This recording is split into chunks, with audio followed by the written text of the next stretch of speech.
नमस्कार, आप सुन रहे हैं पिकमी मानवा। खून जैसा लालचंद सेंटियन सेक के ऊपर भारी होकर लटक रहा था और उसकी मनुष्य लाल रोशनी शिन्वू कॉन्टिनेंट की टेढ़ी मेढ़ी पहाड़ियों पर पड़ रही थी। सेक्ट के अंदर मोमबत्ती की रोशनी से जगमग करते कमरे के अंदर हवा में अगरबत्ती की खुशबू घुली हुई थी, लेकिन उसके नीचे खून की हल्की लोहे जैसी गंध भी महसूस हो रही थी। सीनियर सिस्टर, मैं आपसे भीख मांगता हूँ, प्लीज मुझे जाने दो, उसने हाफते हुए कहा। उसकी आवाज इतनी कमजोर थी कि आग की क्रैक कैक के बीच मुश्किल से सुनाई दे रही थी। जाओमू रस्सी से बंधा हुआ पड़ा था, उसकी सांसें टूटी हुई हल्की हल्की और बेहाल सी निकल रही थी। उसकी वाइफू बनने वाली एक औरत थी जिसके लंबे लाल बाल थे और चेहरे पर शिकारी मुस्कान। वो बस हंस पड़ी। जाओमू ने उस औरत को देखा। उसके चमकते लाल बाल और हिलती हुई लोमड़ी की पूंछ उसके दिल में उठ रहे ठंडे डर के बिल्कुल उल्टा नजारा पेश कर रहे थे। हस्बैंड, आज तुम्हारी बड़ी शादी का दिन है, उसने मीठी आवाज में कहा, लेकिन उसकी आंखों में शिकारी भूख चमक रही थी। वो और करीब आई। उसकी आवाज रेशम में लिपटी धमकी जैसी थी। क्या तुम सच में इतने पत्थर दिल हो कि अपनी कॉन्क्यूबाइन को इस खाली कमरे में अकेला छोड़ दोगे? किसी और को ये सीन एक प्यारे घर का रोमांटिक पल लग सकता था, लेकिन जाओमू सच जानता था। वो एक ट्रांस माइग्रेटर था, एक ऐसा इंसान जो एक दुनिया से दूसरी दुनिया में आया था सिर्फ इसलिए कि एक अजीब मजाक में फंस जाए। ये औरत जो अपनी टेढ़ी मेढ़ी ख्वाहिशों को पूरा करने के लिए हर वक्त नए नए रोल प्लेस करती रहती थी, उसकी बीवी बिल्कुल नहीं थी। वो अलग अलग कपड़े दिखाकर पूछ रही थी कि क्या उसे कुछ और पहनना चाहिए, लेकिन जाओमू का दिमाग पिछले एक साल की कहानियों में खो गया। सिर्फ एक साल पहले सब कुछ परफेक्ट था। वो इस कॉन्टिनेंट में एक नोबेल के बेटे के रूप में आया था। उसने तो डायनेस्टी की एक प्रिंसेस के साथ शादी का कॉन्ट्रैक्ट भी हासिल कर लिया था। सफेद घोड़े पर बैठकर जब वो शहर के सड़कों पर गुजर रहा था, लोग उसके लिए चीयर कर रहे थे। उस वक्त लग रहा था कि जिंदगी की सबसे ऊंची चोटी बस उसके सामने ही है। और तभी जब वो अपनी पुरानी जिंदगी के पीक पर पहुंचने वाला था, इन डीमंस ने उसका किडनैप कर लिया। जो पहले एक सिंपल रैंसम केस लग रहा था, धीरे धीरे एक जीता जागता नाइटमेयर बन गया। और उसकी हकीकत उसकी कल्पना से कहीं ज्यादा भयानक थी। कैदी बनना तो बस शुरुआत थी, असली डरावना सपना तो अभी शुरू हुआ था। उसे पता चला कि उसका प्योर यंग कॉन्स्टिट्यूशन जो उसकी सबसे बड़ी ताकत थी, नाइट यंग मिस्टिक आर्ट को कल्टीवेट करने के लिए सबसे अल्टीमेट सप्लीमेंट माना जाता था। अब वो बंधा हुआ बैठा था। उसके शरीर से हल्की जलती हुई रोशनी निकल रही थी। वो एक इंसानी बैटरी बन चुका था जो उस औरत की अंधेरी कल्टीवेशन को फ्यूल दे रही थी। इस सेक्ट में वो बस एक सर्वेंट डिसाइपल था, एक ऐसा इस्तेमाल होने वाला रिसोर्स जिसका गायब होने पर किसी को फर्क नहीं पड़ता। अचानक उसके शरीर में तेज झटका उठा। जितना बंधन अलाउ करता था वो उतना झुक गया और चमकदार लाल खून की उल्टी कर दी। जो प्योर यंग एनर्जी कभी उसकी ताकत थी, वही अब उसका श्राप बन चुकी थी। वो इतनी खत्म हो चुकी थी कि वो मौत के बिल्कुल किनारे पर खड़ा था। मैं अभी मरना नहीं चाहता, उसने बेचैनी से सोचा, लेकिन उस औरत ने उसे फिर अपनी घुटन भरी भाव में खींच लिया। उसे महसूस हो रहा था कि उसकी लाइफ फोर्स कमरे में जलती बुझती मोमबत्ती की तरह धीरे धीरे खत्म हो रही थी। वो बस एक सप्लीमेंट था, एक ऐसी औरत के लिए जो अपनी टेढ़ी ख्वाहिशों को पूरा करने के लिए उसकी रूह को धीरे धीरे बर्बाद कर रही थी। बंधा हुआ और बेअसर सर्वेंट डिसाइपल ने महसूस किया कि ठंडे हाथ उसके गले पर कस गए हैं। उसके ऊपर झुकी औरत का चेहरा खुशी और जालिमियत का अजीब मास्क बना हुआ था। उसके लाल बाल कंधों पर इस तरह बिखर रहे थे कि जैसे खून का दाग। वो झुककर शिकारी बिल्ली की तरह फुसफुसाई, मेरे हाथों से मरने का मौका मिल रहा है जूनियर ब्रदर, तुम्हें खुद को ऑनर्ड फील करना चाहिए।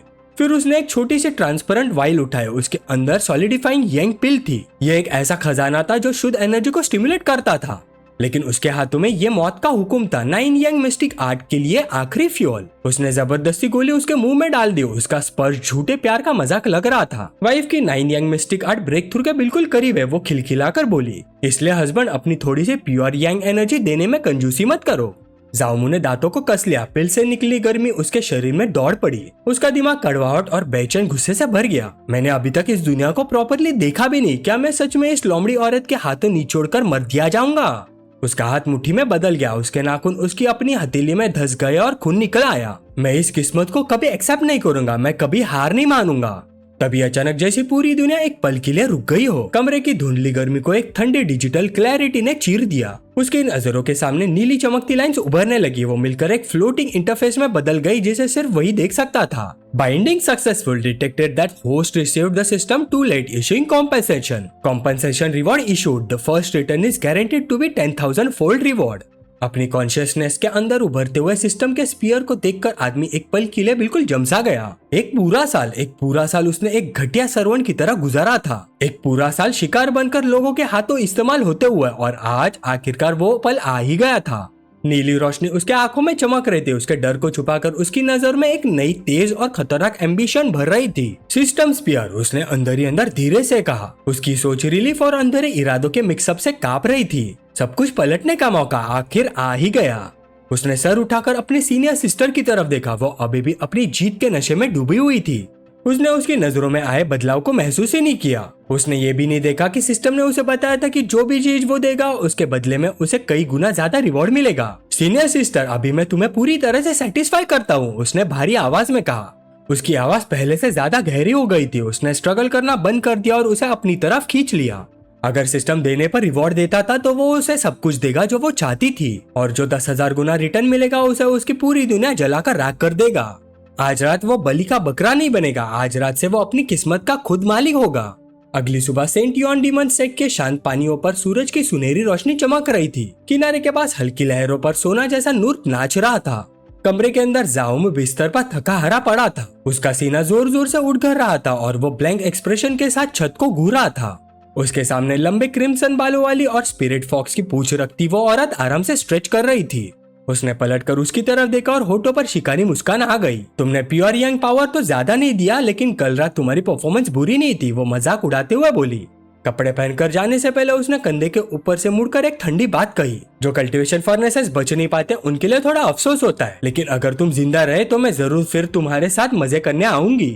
वो हंसकर चली गई। कमरे में सन्नाटा छा गया। जाओमू के चेहरे पर थकान की जगह एक तेज और हिसाबी एक्सप्रेशन आ गया। उसके होठों पर धीरे धीरे एक मुस्कान फैल गई।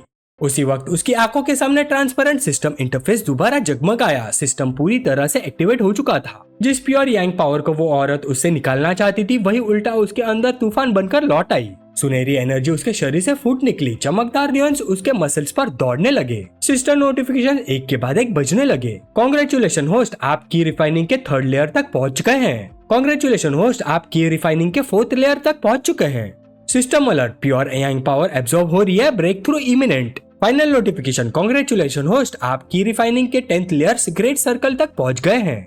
सुनहरी आग के स्तंभ के बीच खड़ा जाओमू महसूस कर रहा था कि उसकी नसों में बेपनाह शक्ति दौड़ रही है। एक बेकार कल्टीवेशन फर्नेस से लेकर पीक की रिफाइनर बनने तक का सफर सिर्फ कुछ धड़कनों में पूरा हो गया था। लेकिन पावर के नशे में डूबने के बजाय उसने तुरंत अपनी ऑरा को दबा दिया। उसने लंबे बालों को पीछे किया और सुनहरी आग को शांत कर दिया। वो अच्छी तरह से जानता था सेंट योन डीमन से एक जहरीले सांपों का घोंसला था। यहाँ हर तरफ खतरनाक एक्सपर्ट बैठे थे। अगर उसकी अचानक बढ़ी हुई स्ट्रेंथ या सिस्टम का राज खुल गया तो उसका अंजाम मौत से भी ज्यादा खौफनाक होगा। कोर्टयार्ड में निकलकर उसने दूर आसमान की तरफ देखा। उसे स्पिरिट स्टोन चाहिए थे, कल्टीवेशन की असली बुनियाद। हावियन सेक के कोर्टयार्ड में खड़ा जाओमू अपने पास के रिसोर्सेज का हिसाब लगा रहा था। ज्यादातर सीनियर सिस्टर्स अमीर नहीं थी। 3 या 4 स्पिरिट स्टोन्स मिल जाना भी अच्छा रिवॉर्ड माना जाता था, लेकिन उसके एम्बिशंस के लिए ये काफी नहीं था। उसे और तेज तरीके से अमीर बनना था। तभी उसकी नजर मेडिटेशन करते हुए आउटर डिसेपल वैंग चैंग पर पड़ी। जाओमू को याद है कि सेक्ट में आने के शुरुआत के दिनों में वैंग चैंग ने उसके साथ थोड़ी बहुत काइंडनेस दिखाई थी। अब वक्त आ गया था उस एहसान का बदला चुकाने का और साथ ही सिस्टम की लिमिट्स टेस्ट करने का। अगर मैं पिछले 1 साल में बचाए हुए 200 स्पिरिट स्टोन इसे दे दूं तो रिटर्न रिवॉर्ड बहुत ज्यादा बड़ा होना चाहिए। ये सोचकर उसने कलाई घुमाकर एक भारी पाउच वैंग चैंग की तरफ उछाल दिया। वैंग चैंग ने आंखें खोली और हैरानी से पाउच पकड़ लिया। Spirit stones. वह हक्का बक्का रह गया। उसने आसमान की तरफ देखकर कहा, मैं वैंग चैंग किसी महान उपकारी से मिला हूँ। उसी पल जाओमू के नजर के सामने सिस्टम इंटरफेस चमका। 200 स्पिरिट स्टोन्स दिए गए। 500 फोल्ड रिटर्न ट्रिगर हुआ। 1,00,000 स्पिरिट स्टोन्स प्राप्त हुए। अचानक जाओमू के चारों तरफ सुनहरी एनर्जी का एक बड़ा स्तंभ फूट पड़ा। चमकते हुए स्पिरिट स्टोन्स उसके आसपास बरसने लगे। उन सबके बीच खड़ा जाओमू पागलपन भरी मुस्कान के साथ हंस पड़ा। 1,00,000 तो सिर्फ शुरुआत है। अगर 10,000 फोल्ड रिटर्न ट्रिगर हो गया तो मेरे पास मिलियंस होंगे, और फिर जिन्होंने मुझे जलील किया था सबको लाखों गुना ज्यादा कीमत चुकानी पड़ेगी। उसकी आंखों में चालाक चमक उभरी। अगर मैं सिस्टम से मिले स्पिरिट स्टोन दोबारा दे दूं तो क्या रिवॉर्ड फिर से ट्रिगर होगा? जाओमू चुपचाप देख रहा था कि वैंग चैंग कैसे पागल की तरह जमीन पर बिखरते स्पिरिट स्टोन्स को समेट रहा था। वैंग चैंग बार बार हवा की तरफ झुककर प्रणाम कर रहा था, जैसे उसे कोई देवता वरदान दे रहा हो। जाओमू ने तुरंत सिस्टम से मिले स्पिरिट स्टोन्स को दोबारा गिफ्ट करने की कोशिश की, लेकिन सिस्टम इंटरफेस बिल्कुल ठंडा और खामोश रहा। कोई रिस्पॉन्स नहीं। जाओमू ने हल्की सी सांस छोड़ी। नीली स्क्रीन की रोशनी उसके आंखों में चमक रही थी। कोई रिएक्शन ही नहीं। जैसे सोचा था सिस्टम को इस तरह एक्सप्लॉइट नहीं कर सकता। तभी उस पल की खामोशी एक तेज और पहचानी हुई आवाज ने तोड़ दी, जूनियर ब्रदर जाओ। जाओमू का शरीर तुरंत तन गया। उसने मुड़कर देखा। उसके सामने एक लंबी दबदबे वाली औरत खड़ी थी। उसका हाथ उसकी लंबी तलवार के हिल्ट पर टिका हुआ था। उसकी आंखें ठंडी थी। वो जाओमू को शक और तुच्छता के मिक्स नजर से देख रही थी। वो एक कदम आगे बढ़ी। उसने बर्फ जैसी ठंडी आवाज में कहा, तुम अभी तक मरे नहीं। जाओमू ने तुरंत पहचान लिया, लूची। धूप सेक्ट के कोर्टयार्ड पर चमक रही थी जब लूची उसके पास आई। आउटर डिसाइपल के सफेद रोब से वो सख्त लेकिन ग्रेसफुल लग रही थी। उसे देखते ही जाओमू ने दोनों हाथ जोड़कर हल्का सा झुककर प्रणाम किया। सीनियर सिस्टर लू प्रणाम। उसकी आवाज बिल्कुल स्टेडी थी। लूची उसके सामने रुक गई। उसकी नजर ठंडी और जांचने वाली थी। ये फीमेल कल्टीवेटर लूची है। ये भी एक आउटर डिसाइपल है जो 9 यिन मिस्टिक आर्ट कल्टीवेट करती है। जामू का दिमाग पुरानी यादों में चला गया। जब वो सेक्ट में नया था तब लूची थी जिसने उसका ख्याल रखा था। उस अजनबी दुनिया में उसने जामू को थोड़ा सहारा दिया था, लेकिन चूजीरोन की सख्त वार्निंग के बाद लूची धीरे धीरे उसे दूर हो गई और फिर एक दिन आना ही बंद कर दिया। खामोशी तोड़ते हुए लूची बोली, तुम्हारी कल्टीवेशन काफी इम्प्रूव हुई है। लगता है तुम्हारा प्योर यांग कॉन्स्टिट्यूशन मेरे सोच से भी ज्यादा पावरफुल है। जामू ने नम्रता से मुस्कुराया। सीनियर सिस्टर ज्यादा तारीफ कर रही है, बस थोड़ी सी किस्मत थी। लूची का सब्र टूट गया। बकवास बंद करो, उसने ठंडी लेकिन हुक्म भरी आवाज में कहा। जाओमू कुछ समझ पाता उससे पहले उसने आगे बढ़कर उसकी कलाई मजबूती से पकड़ ली। जाओमू ने हैरानी से आंखें झपकाई। है? लूची ने सीधा कहा, चूजीरोन अगले कुछ दिनों में ब्रेक थ्रू के लिए सेक्लूजन में जा रही है। जब तक वो बाहर नहीं आती तुम ठीक से मेरी कल्टीवेशन में मदद करोगे। जाओमू बिल्कुल चौंक गया। है क्या? लूची ने कुछ और एक्सप्लेन नहीं किया। उसने जमीन की तरफ इशारा किया और स्पिरिचुअल एनर्जी की लहर के साथ एक विशाल नीली तलवार हवा में मटेरियलाइज हो गई। जमीन तलवार से कुछ इंच ऊपर तैर रही थी। उसकी ब्लेड से रोशनी के कण निकल रहे थे। ऊपर चढ़ जाओ, लूची ने सीधा हुक्म दिया। जैसे ही दोनों हवा में उड़े, अचानक स्पीड बदलने से जाओमू का बैलेंस हिल गया। खुद को संभालने के लिए उसने इंस्टिंक्टिवली लूची को पकड़ लिया। लूची का चेहरा तुरंत लाल हो गया। तेज हवा उनके पास से गुजरती रही। सीनियर सिस्टर थोड़ा स्लो, जाओमू ने उसे पकड़े हुए कहा। दूर पहाड़ों की तरफ तलवार बिजली की तरह दौड़ रही थी। लूची ने उसकी तरफ नजर डाली। उसकी आंखें थोड़ी सी सिकुड़ गई। कुछ महीनों से तुमसे नहीं मिली, लेकिन तुम्हारे कल्टीवेशन और ऑरा में इतना बदलाव, क्या तुम्हें उस फॉक्स चूजीरोन से कुछ बेनिफिट्स मिले? जामू ने थके हुए से सांस भरी। सीनियर सिस्टर चू तो बस मुझसे लेती रहती है, मुझे क्या बेनिफिट्स मिलेगा? लूची का एक्सप्रेशन थोड़ा नरम हुआ। डिमोन्स कभी सच में दयालु नहीं होते। अगर तुम उसके साथ रहे तो एक दिन वो तुम्हारा प्योर यांग पूरी तरह से निकाल कर तुम्हें मार देगी। फिर उसकी आवाज में डिटर्मिनेशन आ गया। इस बार जब मैं कोर फॉर्मेशन रैम में ब्रेक थ्रू कर लूंगी, मैं चूजीरोन को चैलेंज करूंगी। अगर मैं जीत गई तो उसके बाद तुम मेरे साथ रहोगे। जाओमू की आंखों में शरारती चमक आ गई। वो थोड़ा और करीब झुककर धीरे से बोला, तो फिर मुझे सिस्टर लू का सहारा लेना पड़ेगा। अचानक इतनी नजदीकी से लूची घबरा गई। उसकी गर्दन तक लाली चढ़ गई। तुम बहुत करीब हो, वो हिचकिचाते हुए बोली।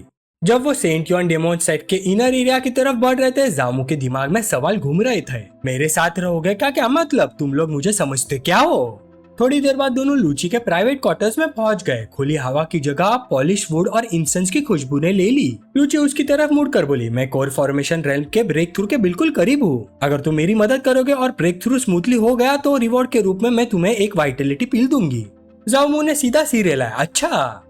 वो रूम के पिछले हिस्से की तरफ बढ़ने लगी जहाँ एक स्क्रीन के पीछे बाथिंग एरिया था। मैं नहाने जा रही हूँ। बात उसकी गर्म और भाप से भरी हवा में सीनियर सिस्टर आराम से लकड़ी की टब में बैठ गई।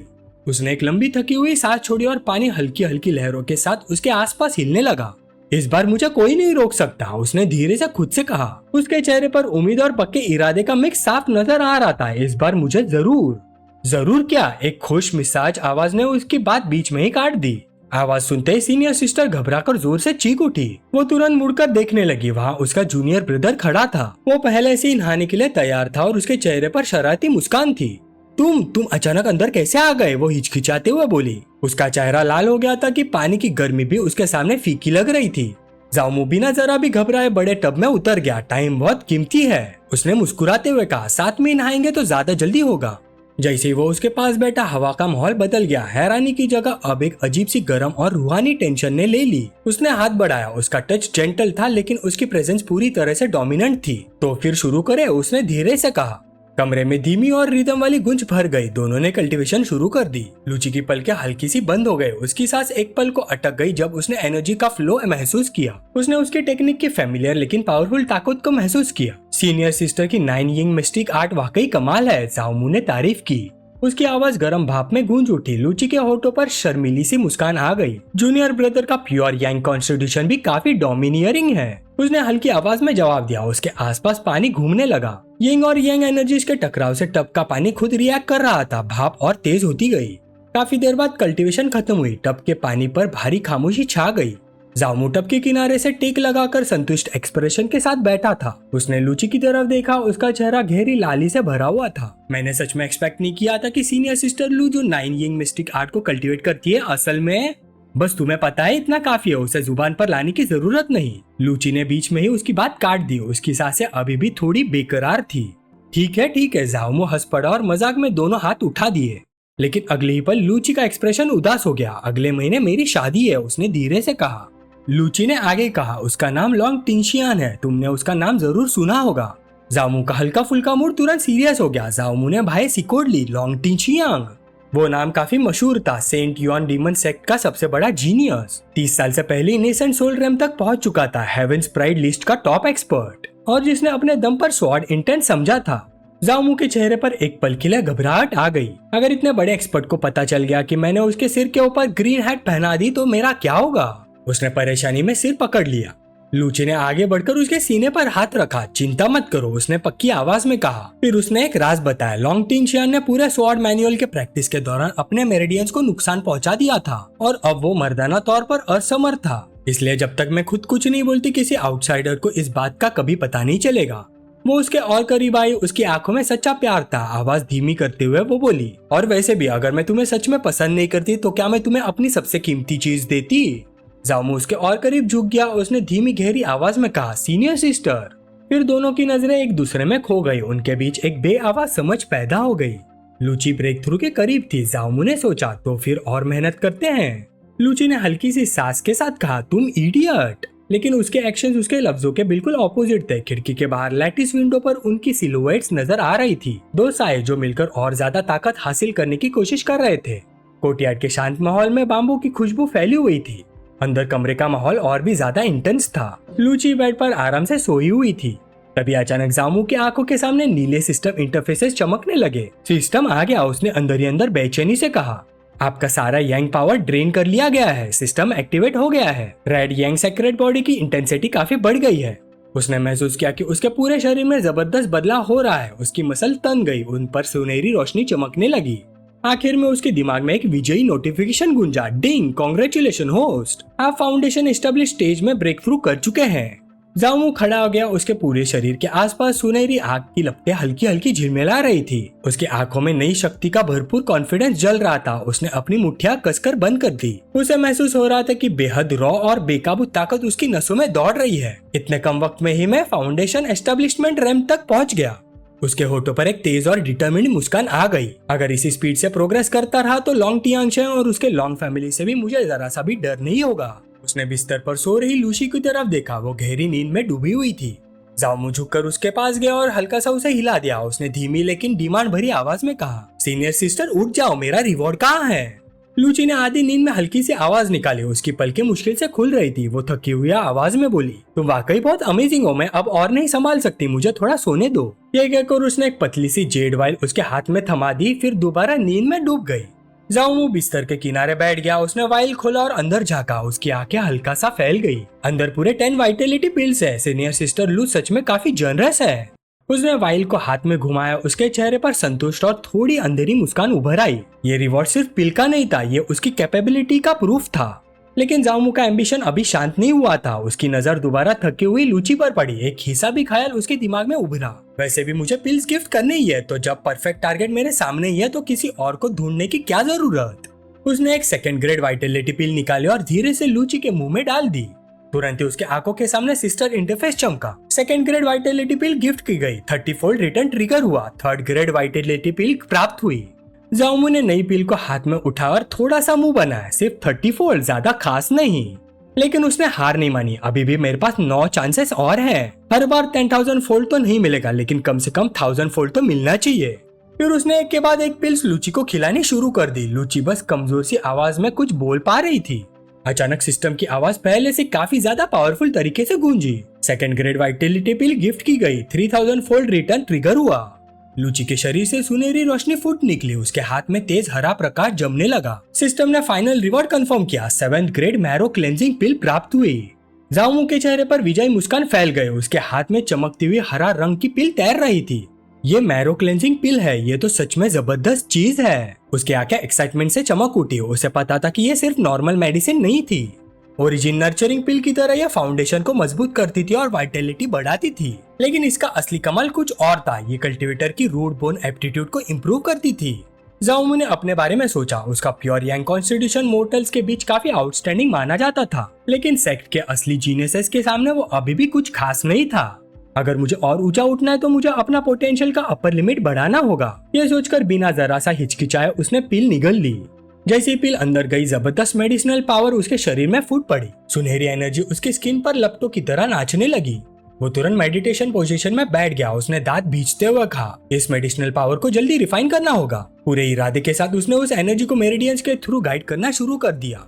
प्रोसेस बहुत पेनफुल था लेकिन सफल रहा। मैरो क्लेंजिंग के दौरान उसके पोर से काफी सारी इम्प्योरिटीज बाहर निकलने लगी। काले चिपचिपे मैल के साथ बहुत ही बुरी बदबू फैलने लगी। लूची ने नाक पर हाथ रखकर कहा, तुमसे इतनी बदबू क्यों आ रही है? जल्दी जाकर नहा लो। जाओमू तुरंत वॉशरूम की तरफ चला गया। गर्म पानी उसके शरीर से पुरानी सीमाओं का काला रेसिड्यू धोता चला गया। जब वो खुद को साफ कर रहा था, लूची की हैरान आवाज बाहर से सुनाई दी, तुम फाउंडेशन एस्टेब्लिशमेंट रेल्म में ब्रेक थ्रू कर गए। क्या ओरिजिन नर्चरिंग पिल का इफेक्ट इतना जबरदस्त होता है? वो उसके पास आई। उसकी आंखें हैरानी से खुली हुई थी। उसने उसके रिफाइंड और मजबूत शरीर को गौर से देखा। सिंपल फाउंडेशन एस्टेब्लिशमेंट से शरीर इतना प्योरीफाई नहीं हो सकता। जरूर तुमने कुछ और भी लिया है। जाओमू ने अपना एक्सप्रेशन बिल्कुल स्टेडी रखा। उसने अपना राज छुपा लिया। वो जानता था कि अचानक मैरो क्लेंजिंग पिल का मिलना एक्सप्लेन करना लगभग नामुमकिन था। सीनियर सिस्टर लू दीवार का सहारा लिए खड़ी थी। उसके सांसें तेज तेज चल रही थी। चेहरे पर शौक और थकान दोनों साफ नजर आ रहे थे। वो हकलाते हुए जाओमू की तरफ देखने लगी, लेकिन जाओमू जरा भी नहीं हिला। उल्टा वो और करीब आ गया। उसकी नजर बिल्कुल स्टेडी थी। उसने हल्की सी मुस्कान के साथ कहा, क्या यह सब सीनियर सिस्टर के साथ मेरी ड्यूअल कल्टीवेशन का क्रेडिट नहीं है? लेकिन लगता है सीनियर सिस्टर अभी तक कोर फॉर्मेशन में ब्रेक थ्रू नहीं कर पाई। उसकी मुस्कान थोड़ी और गहरी हो गई। शायद जूनियर ब्रदर ने अभी तक पूरी मेहनत नहीं की। चलिए जूनियर ब्रदर एक और बार मदद कर देता है, बिल्कुल फ्री ऑफ कॉस्ट। लूची ने धीमी लेकिन घबराई हुई आवाज में कहा, तुम पागल हो क्या? तुम अपनी जान नहीं चाहते? जाओमू का एक्सप्रेशन बिल्कुल नहीं बदला। उसने शांत आवाज में जवाब दिया, ये सब इसलिए है ताकि सीनियर सिस्टर जल्दी ब्रेक थ्रू कर सके। कुछ देर बाद कमरे का इंटेंस माहौल धीरे धीरे शांत हो गया। लूची बिस्तर पर लेटी हुई थी। उसकी आंखें हल्की सी धुंधली थी, लेकिन उसकी स्पिरिचुअल एनर्जी आखिरकार स्टेबल हो चुकी थी। जाओमू ने अपना काला रोब ठीक किया, अपना ऑर्नेट बेल्ट कसकर बांधा, फिर एक बार पलटकर लूची की तरफ देखा। सीनियर सिस्टर, आप आराम से ब्रेक थ्रू कीजिए, मैं पहले चलता हूँ। उसी वक्त उसी आंखों के सामने सिस्टर इंटरफेस चमका। डिंग! आपकी प्योर यांग एनर्जी लगातार एब्जॉर्ब की गई। 10-फोल्ड रिटर्न ट्रिगर हुआ। रेड यांग पावर थोड़ा सा बढ़ गया। जाओमू कमरे से बाहर निकल गया। सेक्ट की ठंडी और साफ हवा उसके चेहरे पर टकराई। जैसे ही वो पत्थर की सीढ़ियां उतरने लगा, उसने महसूस किया कि उसके शरीर में जान का तूफान दौड़ रहा है। हर मूवमेंट बिल्कुल एफर्टलेस लग रहा था। यही है फाउंडेशन एस्टेब्लिशमेंट रेल्म की पावर। उसने मुस्कुराते हुए सोचा, मेरा पूरा शरीर कितना हल्का लग रहा है। बस एक फ्लाइंग स्वॉर्ड मिल जाए, फिर मैं आसमान में तलवार पर उड़कर चारों दिशाओं में घूमूंगा। आखिरकार उसके कदम आउटर सेक्ट मार्केट तक पहुंच गए। शाम की सुनहरी रोशनी लकड़ी के स्टॉल्स और टाइल्ड रूफटॉप्स पर पड़ती रही। कल्टीवेटर्स इधर उधर घूम रहे थे। हर तरफ लेन देन की हल्की आवाज और स्पिरिट स्टोन्स की खनक सुनाई दे रही थी। जाओमू एक स्टॉल के पास रुक गया। वहाँ कई लंबे लकड़ी के बॉक्सेस रखे थे। हर बॉक्सेस में एक तलवार थी। वेंडर ने जामू की नई ऑरा महसूस की और हल्के से झुककर एक पॉलिश केस उसके हाथ में रख दिया। फेलो डाविस्ट, आप काफी जनरस है, धन्यवाद। जाओमू ने केस खोला। अंदर स्टार गार्डिंग स्लेयर रखी थी। ये एक फ्लाइंग स्वॉर्ड थी जो आउटर स्पेस के मीटियोराइड आयन से बनी थी। उसके प्लेट पर हल्की नीली रोशनी चमक रही थी। उस पर स्टार वॉर्टेक्स एरे एनग्रेव था, एक ऐसा फॉर्मेशन जो कॉस्मोस की पावर एब्जॉर्ब करके तलवार को और भी खतरनाक बनाता था। जाओमू ने तलवार को हाथ में तोला। उसके होठों पर हल्की सी मुस्कान आई। इसकी कीमत 30,000 स्पिरिट स्टोन्स थे, लेकिन उससे ज्यादा क्यूरियोसिटी इस बात की थी, जब वो इसे किसी और को गिफ्ट करेगा, सिस्टम उसे क्या रिवॉर्ड देगा। लेकिन तभी एक भद्दी आवाज ने उसकी सोच तोड़ दी। प्रीटी बॉय, आखिर तुझे पकड़ ही लिया। उसके सामने एक बहुत बड़ा सिंग वाला आदमी खड़ा था। उसके पीछे कुछ चमचे भी खड़े थे। ये था नुइताई, आउटर डिसाइपल, ब्रूट स्ट्रेंथ के लिए मशहूर और सीनियर सिस्टर चू जीरॉन के लिए पागलपन की हद तक ऑब्सेस्ड। न्यूताई फाउंडेशन एस्टेब्लिशमेंट कल्टीवेटर था। उसके अंदर ऑक्स डिमंड ब्लड लाइन थी। रॉ स्ट्रेंथ के मामले में वो अपने रैंक के ज्यादातर इंसानों से काफी ज्यादा पावरफुल था। नुइताई आगे बढ़ा और जामू का कॉलर पकड़ लिया। उसकी पकड़ लोहे के जैसे मजबूत थी। नुइताई ने गुस्से से दांत भींचे। लॉर्ड नुई ने सुना है कि तू फिर से सीनियर सिस्टर चू से मिला था, क्या ये सच है?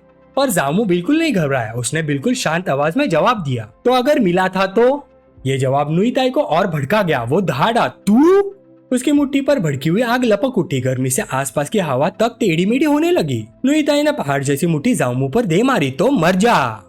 लेकिन जामू की मूवमेंट इतनी स्मूथ थी जैसे सब कुछ पहले से ही देख रहा हो। एक ही मुंह में उसने जलती हुई मुट्ठी अपनी हथेली में पकड़ ली। धमाके से धूल का बादल उड़ गया, लेकिन जामू अपनी जगह से जरा भी नहीं हिला। उसका एक्सप्रेशन बिल्कुल शांत था। उसने हल्की सी इंसल्टिंग मुस्कान के साथ कहा, सॉरी पर मैं अभी जिंदा रहना चाहता हूँ सीनियर सिस्टर चू के साथ और मजे करने के लिए। नुईताई की आंखें फट गई। गुस्सा एक पल के लिए प्योर डिसबिलीफ में बदल गया। तू भी फाउंडेशन एस्टेब्लिशमेंट रेल में पहुंच गया। वो एक कदम पीछे हटा। उसकी ऑरा और तेज हो गई। उसके शरीर से गहरी लाल रोशनी फूट निकली। ऑक्स डीमन ब्लड लाइन अपनी पूरी ताकत पर पहुंच चुकी थी। सिर्फ ब्रेक थ्रू कर लेने से ये मत समझना कि तू मेरे बराबर हो गया। जामू के रेड यंग सेक्रेड बॉडी के आसपास हवा क्रैकल करने लगी। वो बिल्कुल शांत खड़ा रहा। उसकी आंखें नुईताई के हर डेस्परेट अटैक को क्लियरली देख रही थी। उसने ठंडी आवाज में कहा, ताकत बुरी नहीं है लेकिन स्पीड काफी कम है। ये सुनते ही नुईताई का गुस्सा सातवें आसमान पर पहुंच गया। वो जोर से दहाड़ा, बकवास बंद कर। अगले ही पल उसने अपने दोनों मुट्ठियों से लगातार हमले करने शुरू कर दिए। गुलाबी रोशनी के चमकते हुए मुक्के हवा को चीर रहे थे, लेकिन जामू पहले उसके अटैक पैटर्न्स को समझ चुका था। उसकी आंखों में सुनहरी रोशनी चमकी। उसने ठंडी आवाज में कहा, ये तमाशा कब खत्म होगा? और एक ही पल में उसका शरीर बिजली की तरह हिला। धड़ाम! एक तेज और निश्चित वार नुईताई को सीधा जमीन पर गिरा गया। नुईताई मिट्टी में लुढ़क गया और मुंह से खून उगल दिया। उसके चमचे सन रह गए। सबके चेहरों पर डर और डिसबिलीफ था। ये कैसे हो सकता है? ये लड़का अचानक इतना पावरफुल कैसे हो गया? जमीन पर पड़े नुईताई को देखकर उसके साथियों ने तुरंत धमकी देनी शुरू कर दी। हमारा परिवार सेक्ट में काफी इन्फ्लुएंस रखता है। अगर तुमने हद पार की तो अंजाम बुरा होगा। जामू एक पल के लिए रुक गया। उसके होठों पर हल्की सी खतरनाक मुस्कान उभरी। ओ, तुमने तो मुझे एक अच्छी बात याद दिला दी। उसने कलाई घुमाई। तुरंत एक सेकंड ग्रेड फ्लाइंग स्वॉर्ड हवा में मटेरियलाइज हो गई। ठंडी नीली रोशनी उसकी ब्लेड पर चमक रही थी। सबको लगा वो तलवार से नुईताई पर वार करेगा, लेकिन जामू ने तलवार को सीधा नुईताई के सामने जमीन पर गिरा दिया। उसने बेपरवाही से कहा, इस फ्लाइंग स्वॉर्ड की कीमत 30,000 स्पिरिट स्टोन है। इससे उसके मेडिकल एक्सपेंसेस कवर हो जाएंगे। जैसे उसने तलवार गिफ्ट की, सिस्टम इंटरफेस उसकी आंखों के सामने चमका। Catching! Arkan grade flying sword gift की गई। 1000 फोल्ड रिटर्न ट्रिगर हुआ। सिस्टम ने तुरंत रिवॉर्ड कैलकुलेट किया। उसके प्राइवेट इन्वेंट्री में एक और भी पावरफुल अर्थ ग्रेड स्वॉर्ड आ गई, लेकिन जामू के लिए वो भी बस ठीक ठाक ही थी। सबको लगा कि जामू का ध्यान भटक गया है। इसी मौके का फायदा उठाते हुए दो अटैकर छतों से कूद पड़े। उनके वेपन्स बैंगनी ऑरा से घिरे हुए थे। सायों की तरह तेजी से वो जामू की पीठ की तरफ बढ़े, पर जामू ने पलटकर देखना भी जरूरी नहीं समझा। उसने ठंडी सांस छोड़ते हुए कहा, कितने बेवकूफ हो तुम लोग। अब अगर मैं रूथलेस एक्ट करूं तो मुझे ब्लेम मत करना। उसके शरीर से नीली रोशनी का जबरदस्त शॉक में फूट निकला। एक अंधा कर देने वाली एनर्जी आग गली में चमकी और अगले ही पल दोनों अटैकर्स के वेपन हवा में उड़ गए। वो दोनों अपने सीने पकड़कर दर्द से कराहने लगे, लेकिन भीड़ कुछ समझ पाती उससे पहले एक नई शक्ल रोशनी में आगे आई। लंबे बहते हुए बाल, तेज और सख्त नजर। वो एक खूबसूरत लेकिन ऑथोरिटी से भरी हुई औरत थी। उसने जमीन पर गिरे अटैकर्स को तुच्छ नजर से देखा। तुम लोगों में इतनी हिम्मत है कि पहले खुद कंप्लेंट करने आ गए? फिर उसने सख्त आवाज में कहा, मैंने अपनी आंखों से देखा है। पहले तुम लोगों ने ही चिपके से अटैक किया था। टेकटाउन की ठंडी शाम की हवा में जबरदस्त टेंशन घुली हुई थी। जाओमो बिल्कुल अपनी जगह पर मजबूती से खड़ा था। तभी मुजुलिंग तेज कदमों से उसके पास आए। उसके चेहरे पर गुस्सा और चिंता का मिक्स साफ दिख रहा था। जाओमो, तुम थोड़े ज्यादा ही केयरलेस नहीं हो गए? उसने डांट लगाते हुए कहा और उंगली सीधा उसकी तरफ कर दी। उसकी प्रेजेंस इतनी कमांडिंग थी कि आसपास का माहौल और भी सीरियस हो गया। उसके हल्के नीले रोब्स हवा में लहरा रहे थे। मैंने तुमसे पहले ही कहा था, दुश्मन से डील करते वक्त घास को काटने के साथ जड़ से भी उखाड़ना पड़ता है। उनके पीछे खड़े दो गुंडे जिनके सिर पर सिंग निकले हुए थे उसकी बात सुनकर हंस पड़े। उन्हें अभी तक समझ ही नहीं आता कि वो किससे उलझ रहे हैं। तू कौन सी चीज है औरत? एक ने तुझ हंसी के साथ कहा, क्या तुझे पता है हमारा बॉस कौन है? मुजुलिंग ने धीरे से उनकी तरफ देखा। उसकी आंखें सिकुड़ गई। उनमें ठंडी और शिकारी चमक भर गई। उसने बिल्कुल सीधी आवाज में कहा, मेरा नाम मुजुलिंग है। इसमें तुम्हें कोई प्रॉब्लम है? ये नाम सुनते ही दोनों गुंडे के चेहरे का रंग उड़ गया। मुजुलिंग! एक का गला सूख गया। इनर सेक्ट की सीनियर सिस्टर। दूसरा घबराहट में बोल पड़ा, भागो, इससे पहले ये हमारा चेहरा याद कर ले। बॉस नुई ने हमें भेजा था, इसमें हमारा कोई दोष नहीं। अगले पल दोनों अपनी जान बचाकर भाग खड़े हुए। मुजुलिंग ने उन्हें जाते हुए तुच्छ नजर से देखा। फिर उसने अपना पूरा ध्यान दोबारा जामू पर लगा दिया। वो इतने करीब आ गई कि दोनों के बीच लगभग कोई फासला ही नहीं बचा। उसका चेहरा हल्का सा गुलाबी हो गया था, लेकिन उसकी इंटेंसिटी जरा भी कम नहीं हुई। और तुम? जामू एक पल के लिए चौंक गया। है मैं? मुजुलिंग और करीब झुक गए। उसने नरम लेकिन मजबूत आवाज में पूछा, मुझे याद नहीं किया? भूल गए? मैंने कहा था ना, अगर फ्यूचर में कुछ भी हो बस मेरा नाम लेना। जामू बस आके झपकता रह गया। उस फायरी सीनियर सिस्टर ने उसे सच में कुछ पल के लिए स्पीचलेस कर दिया। भीड़ के बीच खड़ा जाओमू अपने ख्यालों में डूबा हुआ था। मूजूलिंग उसके बिल्कुल पास खड़ी थी। उसकी नजर जाओमू पर इस तरह टिकी हुई थी जैसे वो उसे कभी छोड़ना ही नहीं चाहती। उसने हल्की शर्मीली मुस्कान के साथ कहा, अच्छा हुआ आज मैं यहाँ आ गई, वरना अगर तुम मर जाते तो मुझसे शादी कौन करता। जामू के होठों पर थकी हुई मुस्कान आ गई। जब से वो सेक्ट में आया था तब से मूजूलिंग उसमें दिलचस्पी दिखा रही थी और अब उसे सच समझ आ गया, ना उसे उसकी प्योर यांग एनर्जी चाहिए थी, ना कोई हिडन ट्रेजर। उसने अंदर ही अंदर हैरानी से सोचा, ये लड़की तो सिर्फ मेरी शक्ल पर फिदा है। ये बात और भी अजीब लग रही थी क्योंकि उसके दूसरे हाथ में खून लगी तलवार थी। जामू ने उसकी पर्सनैलिटी का ये जबरदस्त कॉन्ट्रास्ट महसूस किया। दुनिया के लिए वो सेंट युआन डीमन सेक्ट की मूजूलिंग थी, एक कोल्ड ब्लडेड और टेरिफाइंग कल्टीवेटर। जंग के मैदान में उसकी लाल चमकती आंखें और खून से भीगी तलवार देखकर कोई भी नहीं सोच सकता था कि उसका ये क्यूट साइड भी है। जामू ने आगे बढ़कर उसके गाल को हल्का सा पिंच किया। वो बच्चों की तरह हंसी, हे। मरना उतना आसान नहीं होता जितना तुम सोचते हो। जामू ने अपनी डिग्निटी संभालने की कोशिश की, लेकिन मूजूलिंग ने जैसे उसकी बात सुनी ही नहीं। उसके चेहरे पर प्रोटेक्टिव एक्सप्रेशन आ गया। मेरा फ्यूचर हस्बैंड किसी भी खतरे में नहीं पड़ सकता, उसने पूरी सीरियसनेस से कहा।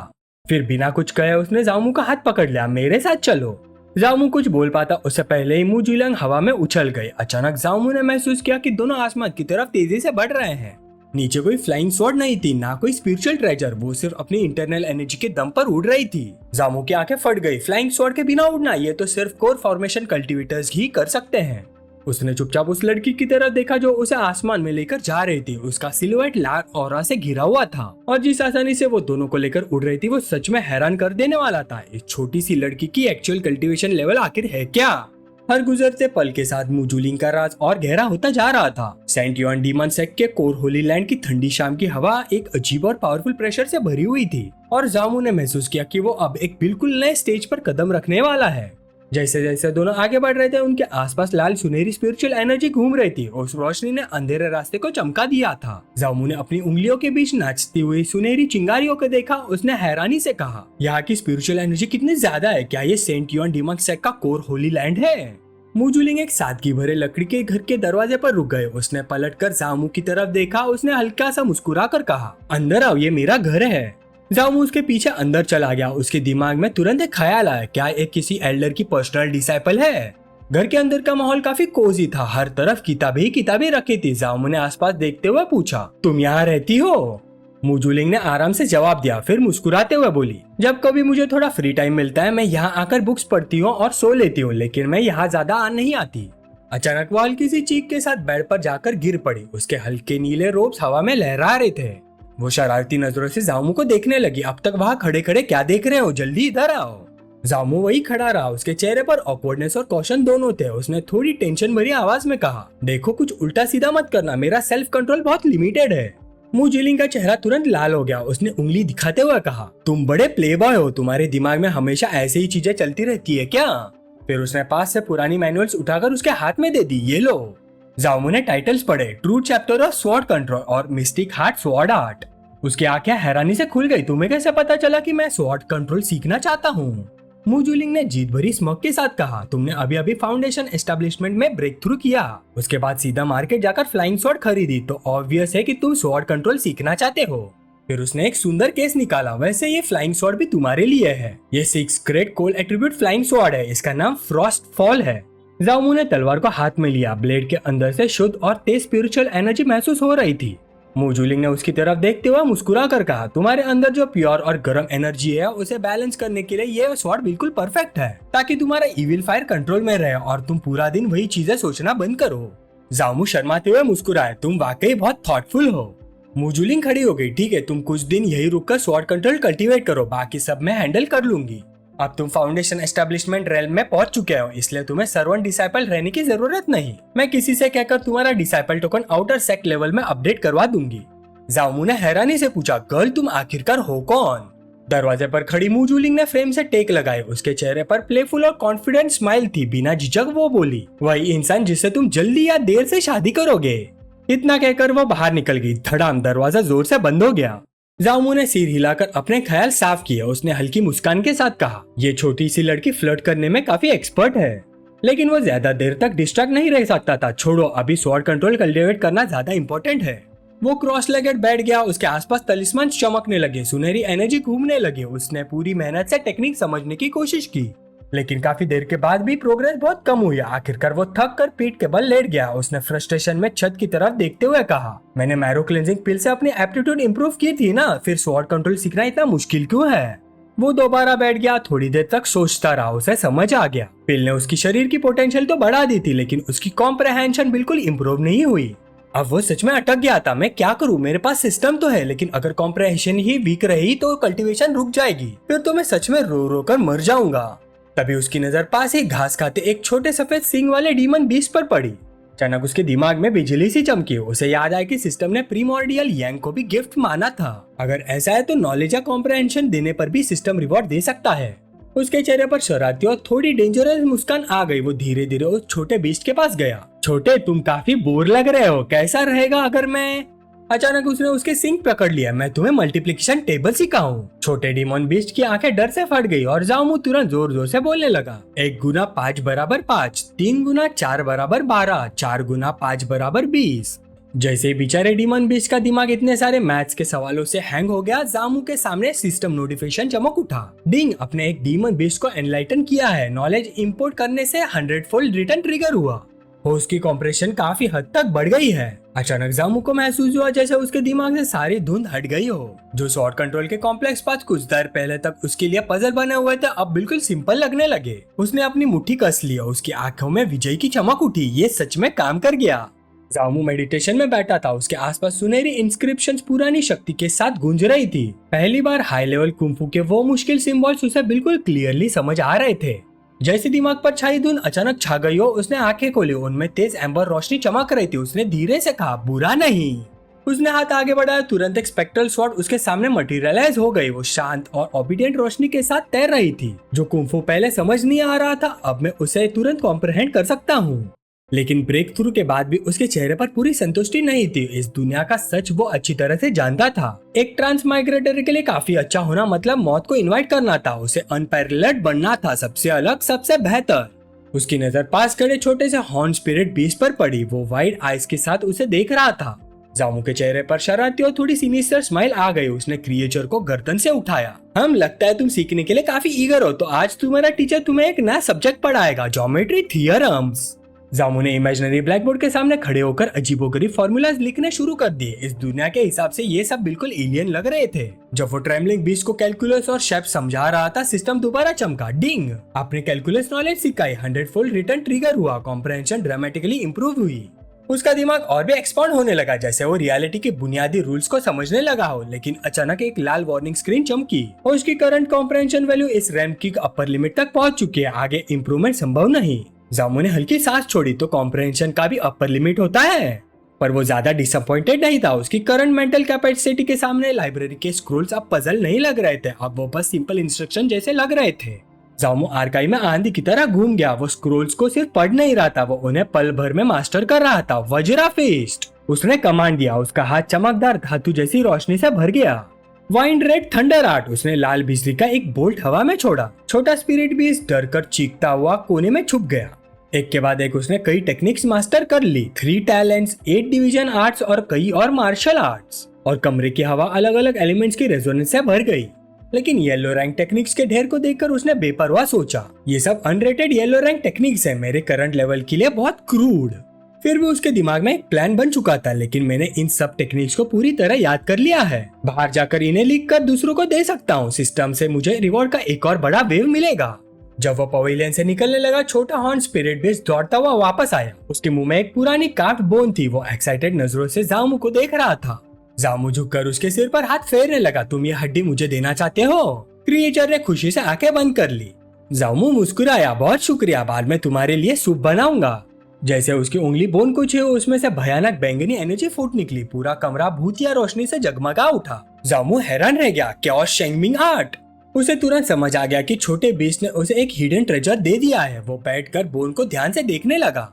उसी वक्त सिस्टम इंटरफेस अर्जेंसी के साथ चमका। टेक्निक डिटेक्ट हुई, क्योस शेंगमिंग आर्ट, ऑटोमेटिक लर्निंग शुरू। अचानक उसके दिमाग में जानकारी का इतना बड़ा फ्लड आया कि उसे फिजिकल झटका लगा। जामू ने अपना सिर पकड़ लिया। उसकी नजर धुंधली होने लगी। तेज दर्द ने उसका दिमाग चीर दिया। वो घुटनों के बल गिर पड़ा। मुंह से खून की धार निकलकर जमीन पर टपकने लगी। छोटा स्पिरिट बीस्ट घबराकर उसके पास मंडराने लगा। जामो हाफते हुए बोन को घूरने लगा। साला मेरी कॉम्प्रहेंशन फाउंडेशन एस्टेब्लिशमेंट रैंक की लिमिट तक पहुंच चुकी है, फिर भी मैं इस टेक्निक को समझ नहीं पा रहा। उसकी आंखें गहरी हैरानी से भर गई। क्या ये अर्थ रैंक टेक्निक है या हेवन रैंक टेक्निक? दरवाजा धीरे कराहट के साथ खुला। हल्की नीले रोब पहने हुए मु जूलिंग घबराहट में अंदर दौड़ आई। उसका चेहरा चिंता से बिल्कुल सफेद पड़ चुका था। जामो तुम्हें क्या हुआ? जैसे उसने जामो की हालत देखी वो तुरंत उसके पास पहुंची और उसे संभाल लिया। सब मेरी गलती है, मैंने तुम्हें शुरू में ही इतनी मुश्किल टेक्निक्स दे दी। जामो कुछ समझाना चाहता था लेकिन मु जूलिंग ने उसकी बात सुनी ही नहीं। उसने प्यार भरे लेकिन समझाने वाले अंदाज में कहा, क्विक रिजल्ट्स के लिए कल्टीवेशन को फोर्स नहीं करना चाहिए। फिर वो एक फूड बॉक्स खींचकर उनके पास ले आए। मैंने खाना भी तैयार किया है, पहले कुछ खा लो। मु जूलिंग बड़े प्यार से उसे खिलाने लगी। मैं खुद खिलाती हूँ, चलो मुंह खोलो। आ जामो उसे देखकर हल्की सी जानकर मुस्कान दे रहा था। उसने बोन उठाकर उसकी तरफ बढ़ा दी। ये टेक्निक मैं तुम्हें दे देता हूँ, देखो शायद तुम्हारे काम आ जाए। मु जूलिंग हैरान रह गया। उसने चमकती हुई हड्डी को हाथ में लिया। ये टेक्निक तुम्हें कहाँ से मिली? जामो ने कैजुअली जवाब दिया, एक छोटे स्पिरिट बीस्ट ने दी। मैं इसे लर्न नहीं कर पा रहा, इसलिए तुम रख लो। जैसे ही मु जूलिंग की उंगलियां उस बैंगनी रोशनी से चमकती बोन पर बंद हुई, जामो के सामने अब एक सबसे डैजलिंग सिस्टम नोटिफिकेशन चमका। डिंग, आपने अर्थ रैंक टेक्निक क्योस शेंगमी 8 गिफ्ट की। 80 फोल्ड रिटर्न ट्रिगर हुआ। जामो के आसपास की हवा गूंजने लगी। उसकी कॉन्शियसनेस में एक और भी ज्यादा पावरफुल टेक्निक उभरने लगी। उसने एक्साइटमेंट के साथ सोचा, ये आ गया। सिस्टम ने फाइनल रिवॉर्ड दिखाया, earth rank high grade technique pure Yang Shengming art. उसी वक्त सुनहरी रोशनी चमकी। सिस्टम इंटरफेस फिर से एक्टिवेट हुआ। Ding, detected pure Yang Shengming art host के रेड यंग सेक्रेड बॉडी के साथ परफेक्टली कंपेटिबल है। Immediate empowerment available. जामो ने बिना एक पल गवाए होलोग्राफिक यस बटन दबा दिया। उसने मन ही मन कहा, बाकी बातें बाद में। मु जूलिंग सामने बैठी उसे गौर से देख रही थी। उसके हाथ में बैंगनी रोशनी से चमकती हुई टेक्निक थी। उसके चेहरे पर चिंता साफ दिख रही थी। जामो ने सोचा, पता नहीं एम्पावरमेंट में कितना टाइम लगेगा, मेरी डार्लिंग को शक नहीं होना देना। तभी मु जूलिंग अचानक गुस्से से बोल पड़े, उस बदबूदार कुत्ते ने मेरी टेक्निक फिर से चुरा ली। तुमने तो मेरे फ्यूचर हस्बैंड को लगभग मार ही दिया था। फिर उसका एक्सप्रेशन दोबारा सीरियस हो गया। अच्छा हुआ तुमने जबरदस्ती कल्टीवेशन कंटिन्यू नहीं की। तुम्हारा प्योर यंग कॉन्स्टिट्यूशन है और ये शेंगमिंग आर्ट क्योस एट्रीब्यूट्स रखती है। ये तुम्हारे प्योर यंग बॉडी के साथ क्लैश करती है। वो और भी करीब आई। उसकी आवाज में अर्जेंसी थी। अगर तुमने फोर्स किया होता तो तुम्हारे मेरिडियंस फट सकते थे और तुम्हारी मौत हो जाती। ये सुनकर जामो के माथे पर ठंडा पसीना आ गया। तो ये बात थी, कॉम्प्रहेंशन की प्रॉब्लम नहीं थी। क्योस शेंगमिंग आर्ट मेरी कॉन्स्टिट्यूशन से मैच ही नहीं करती। मु जूलिंग ने उसकी तरफ प्यार से देखा। तुम्हारा कॉन्स्टिट्यूशन बहुत स्पेशल है, तुम्हारे लिए सुटेबल टेक्निक्स बहुत कम मिलती है। उसने उसके कंधे पर हाथ रखा। उसकी मुस्कान बहुत गर्म और रियश्योरिंग थी। तब तक कुछ बेसिक इंट्रोडक्टरी टेक्निक्स कल्टीवेट करो। एक्सपीरियंस एक्यूमुलेट करना ही सबसे बेस्ट रास्ता है। फिर मु जूलिंग उसके और करीब आ गई। उसकी आंखों में शरारती और थोड़ा कैलकुलेटिंग एक्सप्रेशन था। क्या तुम्हें अब भी मेरा प्लान समझ नहीं आया? उसने जामो की चिन को हल्की से उंगली से ऊपर उठाया। उसने रेशमी आवाज में पूछा, जामो बस मेरे सामने सरेंडर कर दो। उसने सेंटियन डेमन सेक के अंदर एक शानदार फ्यूचर का सपना दिखाया। सबसे अच्छा खाना, सबसे बेहतरीन वाइन और ऐशो आराम की जिंदगी। बस मेरे डाउ कंपेनियन बन जाओ, फिर कोई भी तुम्हारे एक बाल को भी छू नहीं पाएगा।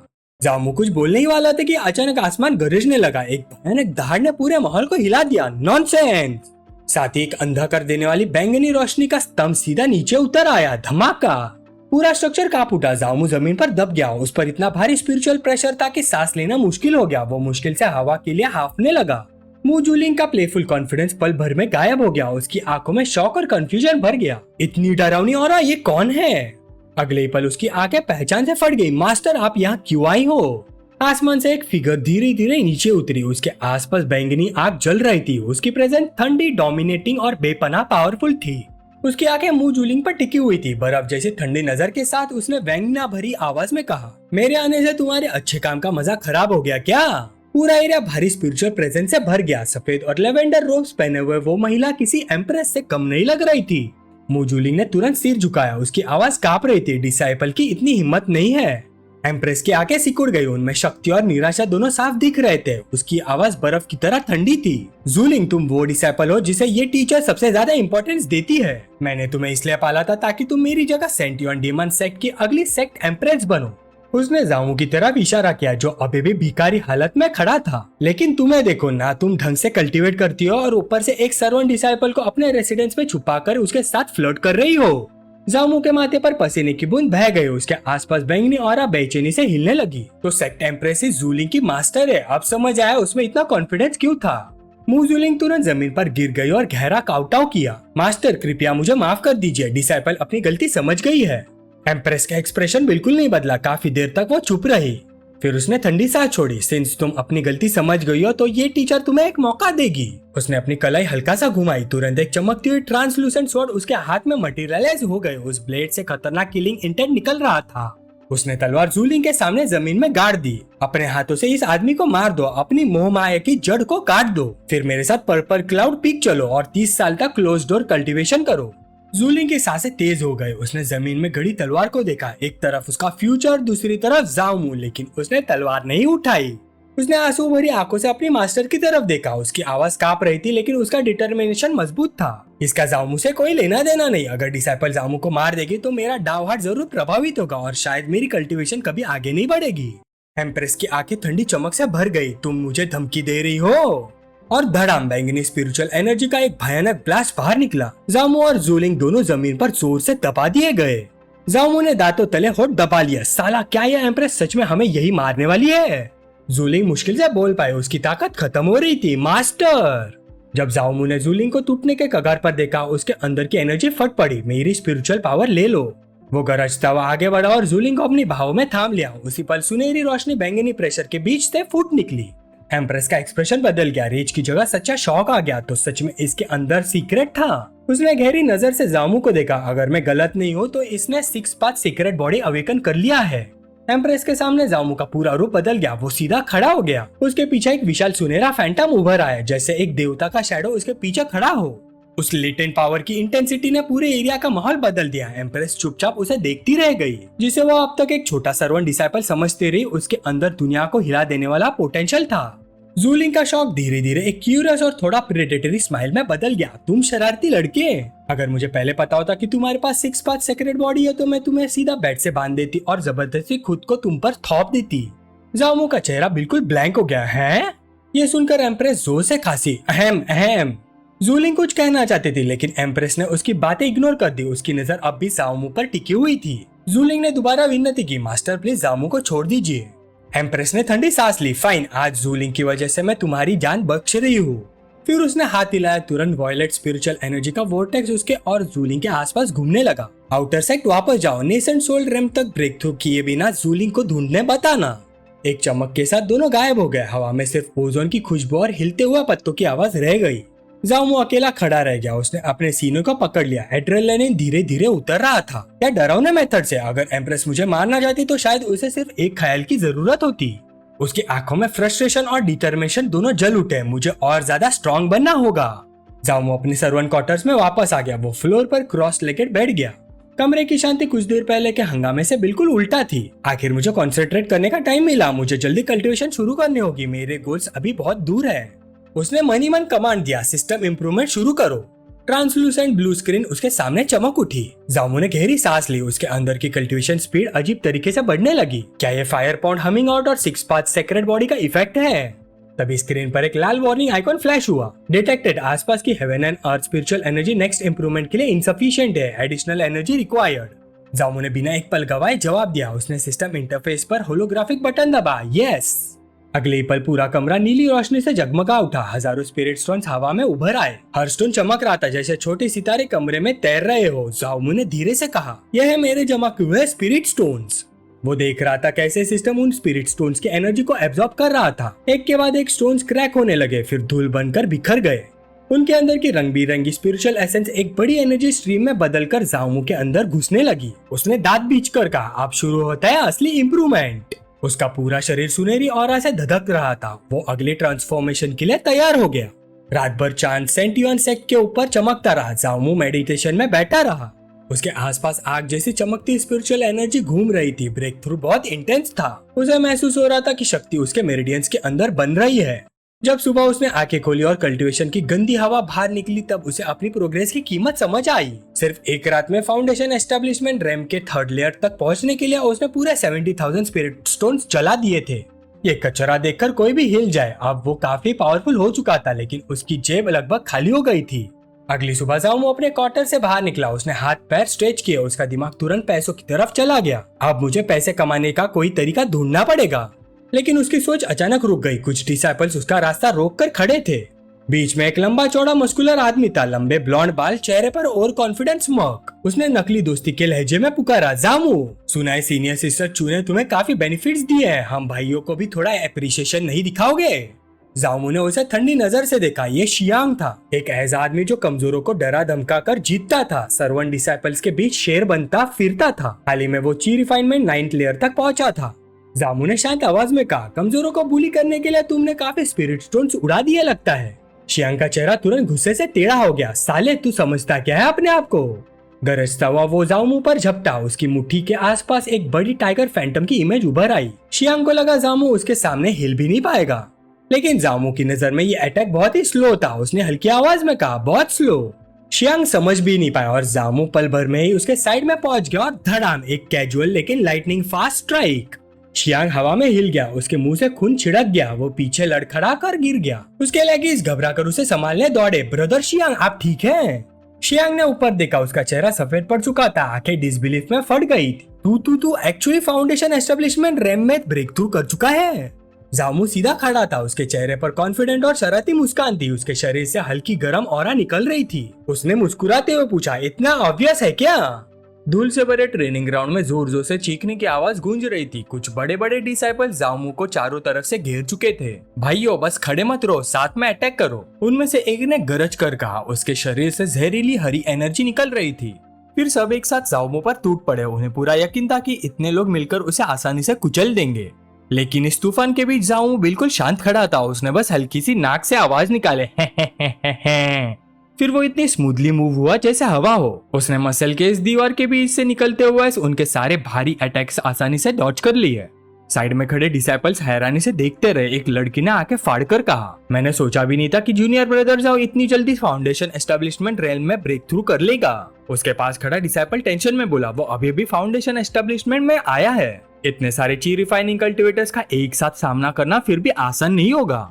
जैसे हरी रोब्स वाले डिसाइपल्स और एग्रेसिवली अटैक करने लगे, लड़की घबराकर चिल्लाई, जूनियर ब्रदर जाओ संभाल के।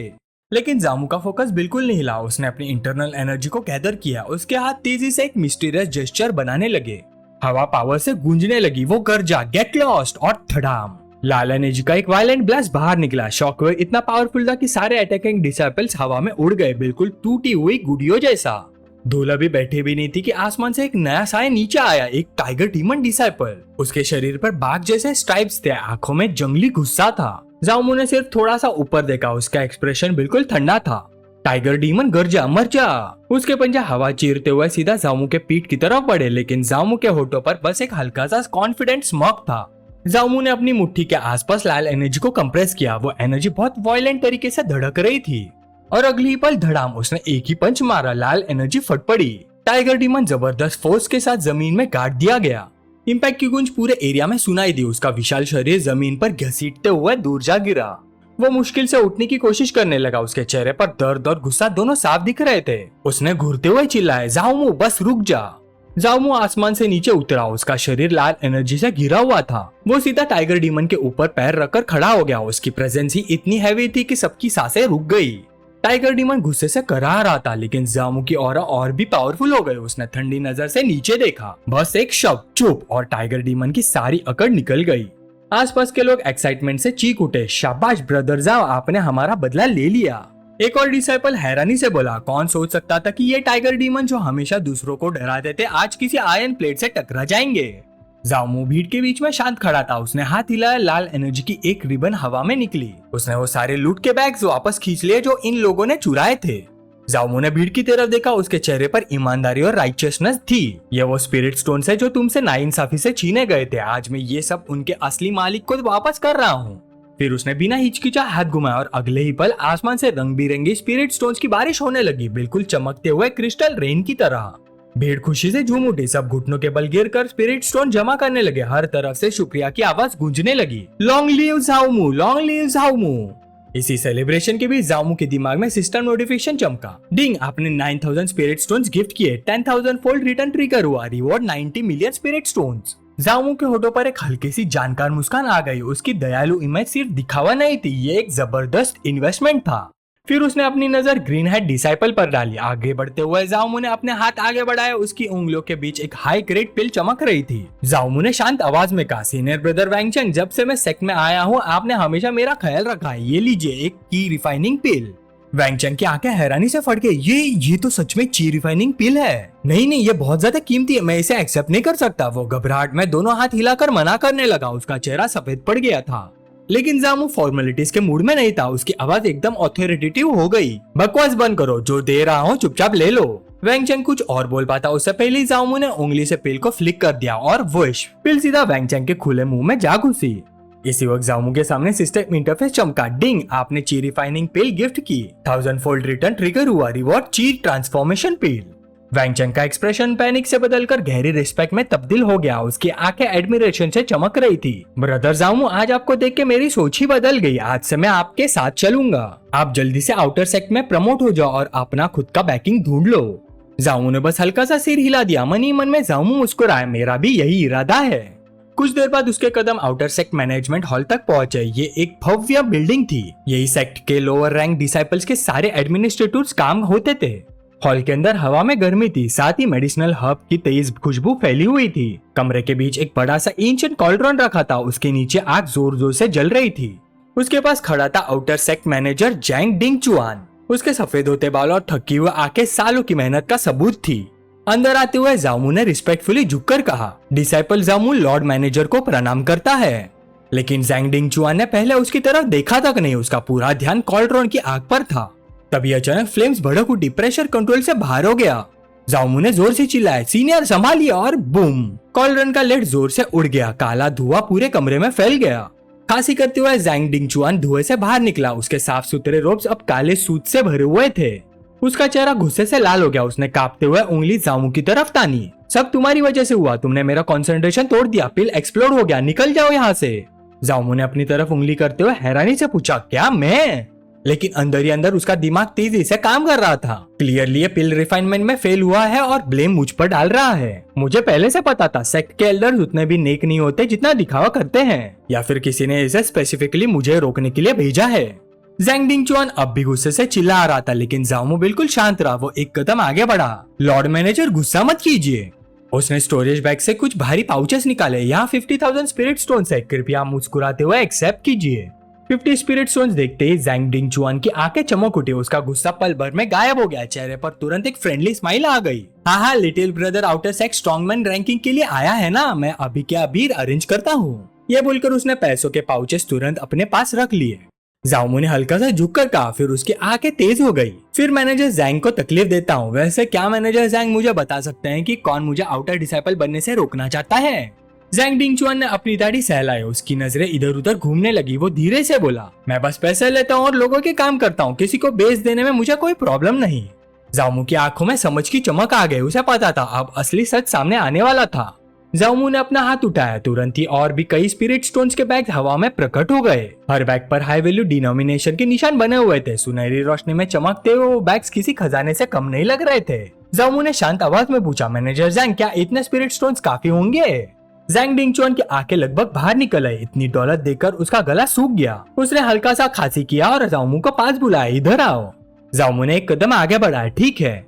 जैंग डिंग चुआन नीचे झुका और जमीन पर जमी राख और धूल में उंगली से कुछ लिखने लगा और कुछ ही पल बाद नाम सामने आ गया।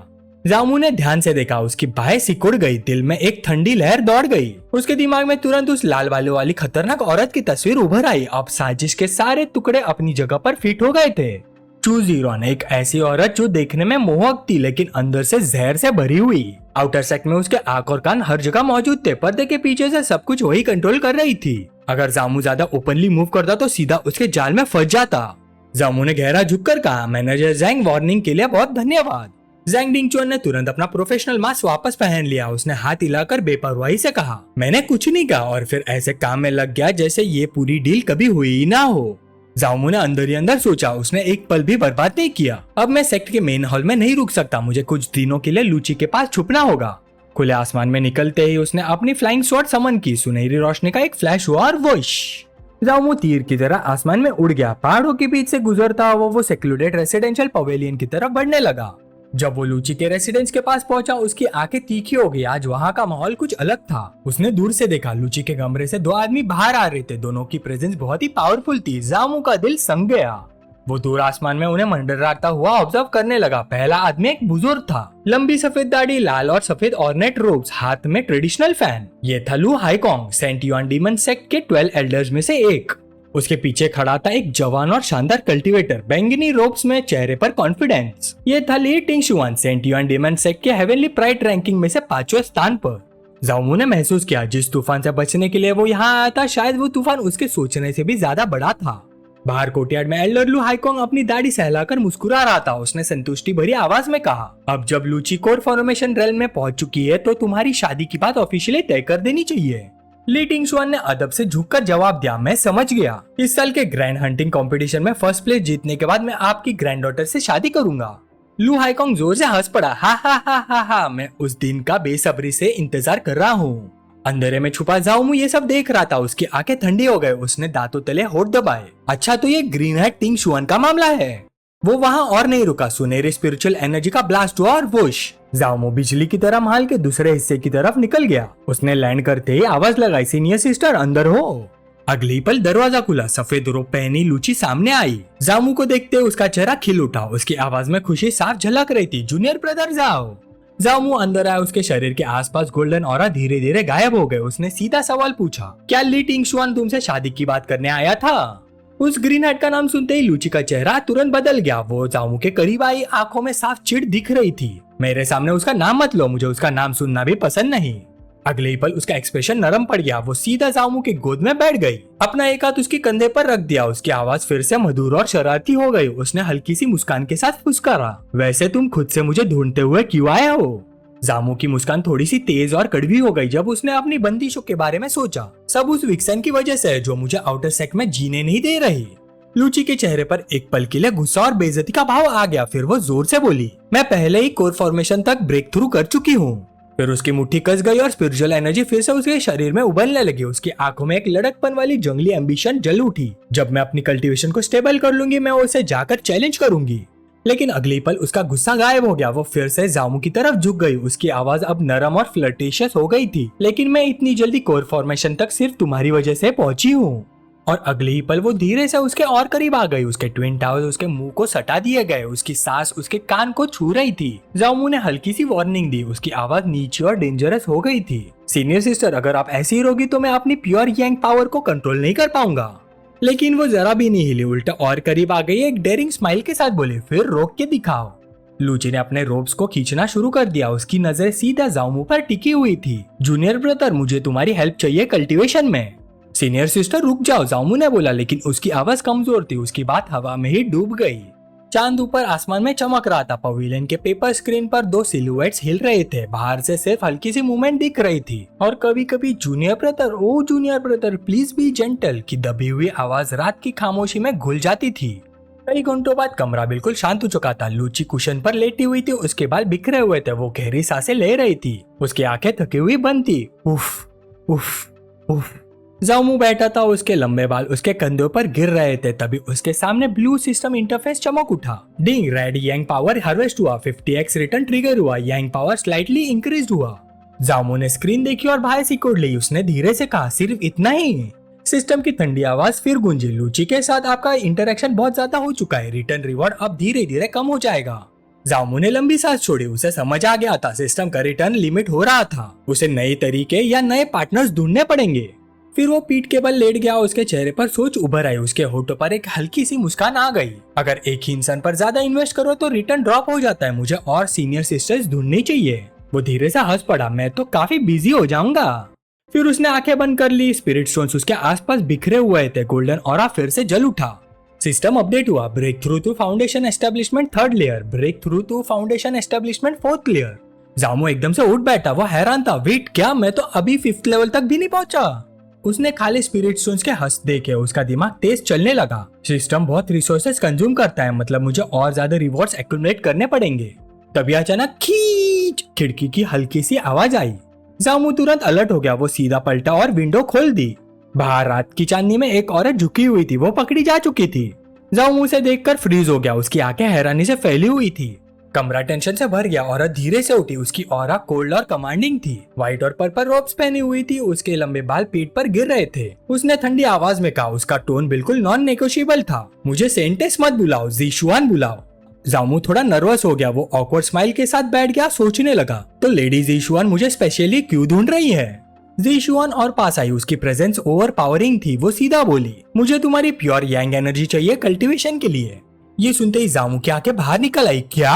उसने बस इतना ही बोला। ज़ीशुआन ने उसकी बात को इग्नोर करते हुए सीधा हाथ बढ़ाया और एक डेलिबरेट स्ट्रॉन्ग टच के साथ उसके एब्डोमेन पर, उसकी पावर के सेंटर पर उंगली रख दी। लेडी ज़ीशुआन मजाक बंद कीजिए, जामू ने किसी तरह से कहते हुए बोला, लेकिन उसका बॉडी ऑलरेडी उस अचानक आई एनर्जी से टेंस हो चुका था। तुम्हारी कल्टीवेशन एफिशिएंसी सबसे हाई है, तो तुम्हें मेरी हेल्प की जरूरत नहीं होनी चाहिए, है ना? लेकिन ज़ीशुआन अब किसी भी एक्सप्लेनेशन के मूड में नहीं थी। एक जबरदस्त पर्पल स्पिरिचुअल एनर्जी का ब्लास्ट उसके बॉडी से फूट पड़ा, पूरी रूम में फैल गया और हवा तक को हिला दिया। वो प्रेशर इतना हैवी था कि सांस लेना मुश्किल हो गया। अरे बाप रे! ज़ीशुआन चिल्ला उठा, उस एनर्जी के बोझ के नीचे दबते हुए। ज़ीशुआन उसके सामने खड़ी थी। उसका सिलुएट उस स्वर्लिंग पर्पल एनर्जी के बीच और भी इंटिमिडेटिंग लग रहा था। बकवास बंद करो, उसने कोल्ड वॉइस में कहा। बस ये बताओ तुम रेडी हो या नहीं? जामू दांत पीस रहा था। उसके चेस्ट के अंदर वायलेट एनर्जी गैदर हो रही थी और ग्लो बढ़ता जा रहा था। इतने प्रेशर के बावजूद उसने एक फोर्स्ड स्माइल बनाई। लेडी ज़ीशुआन ने कहा है तो मैं रेडी हूँ, उसने सबमिसिवली बोला। लेकिन उसके अंदर के ख्याल बिल्कुल उल्टे थे। जिंदगी है तो होप है, कभी ना कभी मैं इस औरत को अपनी पैरों के नीचे कुचल दूंगा। वो अपनी रियल इंटेंशन छुपाते हुए एक स्लाई स्माइल देता है। बस मुझे ये नहीं पता कि लेडी ज़ीशुआन को कौन से पोजीशंस पसंद है, ताकि मैं प्रॉपर्ली कोऑपरेट कर सकूं। ज़ीशुआन ने उसको एक शार्प पियर्सिंग नजर से देखा, पर जैसे उसने उसकी बात सुनी, उसके कान शर्म से लाल हो गए। फिर बिना किसी और बात के वो थोड़ा साइड हुई और एक मैसिव पर्पल एनर्जी पोर्टल की तरफ इशारा किया, जो रूम के बीचों बीच खुल चुका था। उसने फर्मली कहा, जो पूछा नहीं जाना चाहिए वो मत पूछो। फिर एक फ्लैश हुआ और दोनों पोर्टल के अंदर गायब हो गए। अगले ही पल वो पर्पल स्काई केव एडोब में थे, एक सेक्लूडेड जगह जहां एंशिएंट ट्री के पास लैंटर्न्स और चेरी ब्लॉसम सॉफ्टली ग्लो कर रहे थे। एटमॉस्फेयर पीसफुल था, लेकिन स्पिरिचुअल एनर्जी बहुत हैवी थी। ज़ीशुआन आगे चल पड़ी बिना पीछे देखे। फॉलो करो। उसकी आवाज केव के अंदर एको हुई। ये मेरी सेक्लूजन कल्टीवेशन प्लेस है, यहाँ कोई डिस्टर्ब नहीं करेगा। जामू चुपचाप उसके पीछे चल पड़ा, पर अचानक वो रुक गई। उसकी आंखें वाइडन हो गई। तुम क्या कर रहे हो?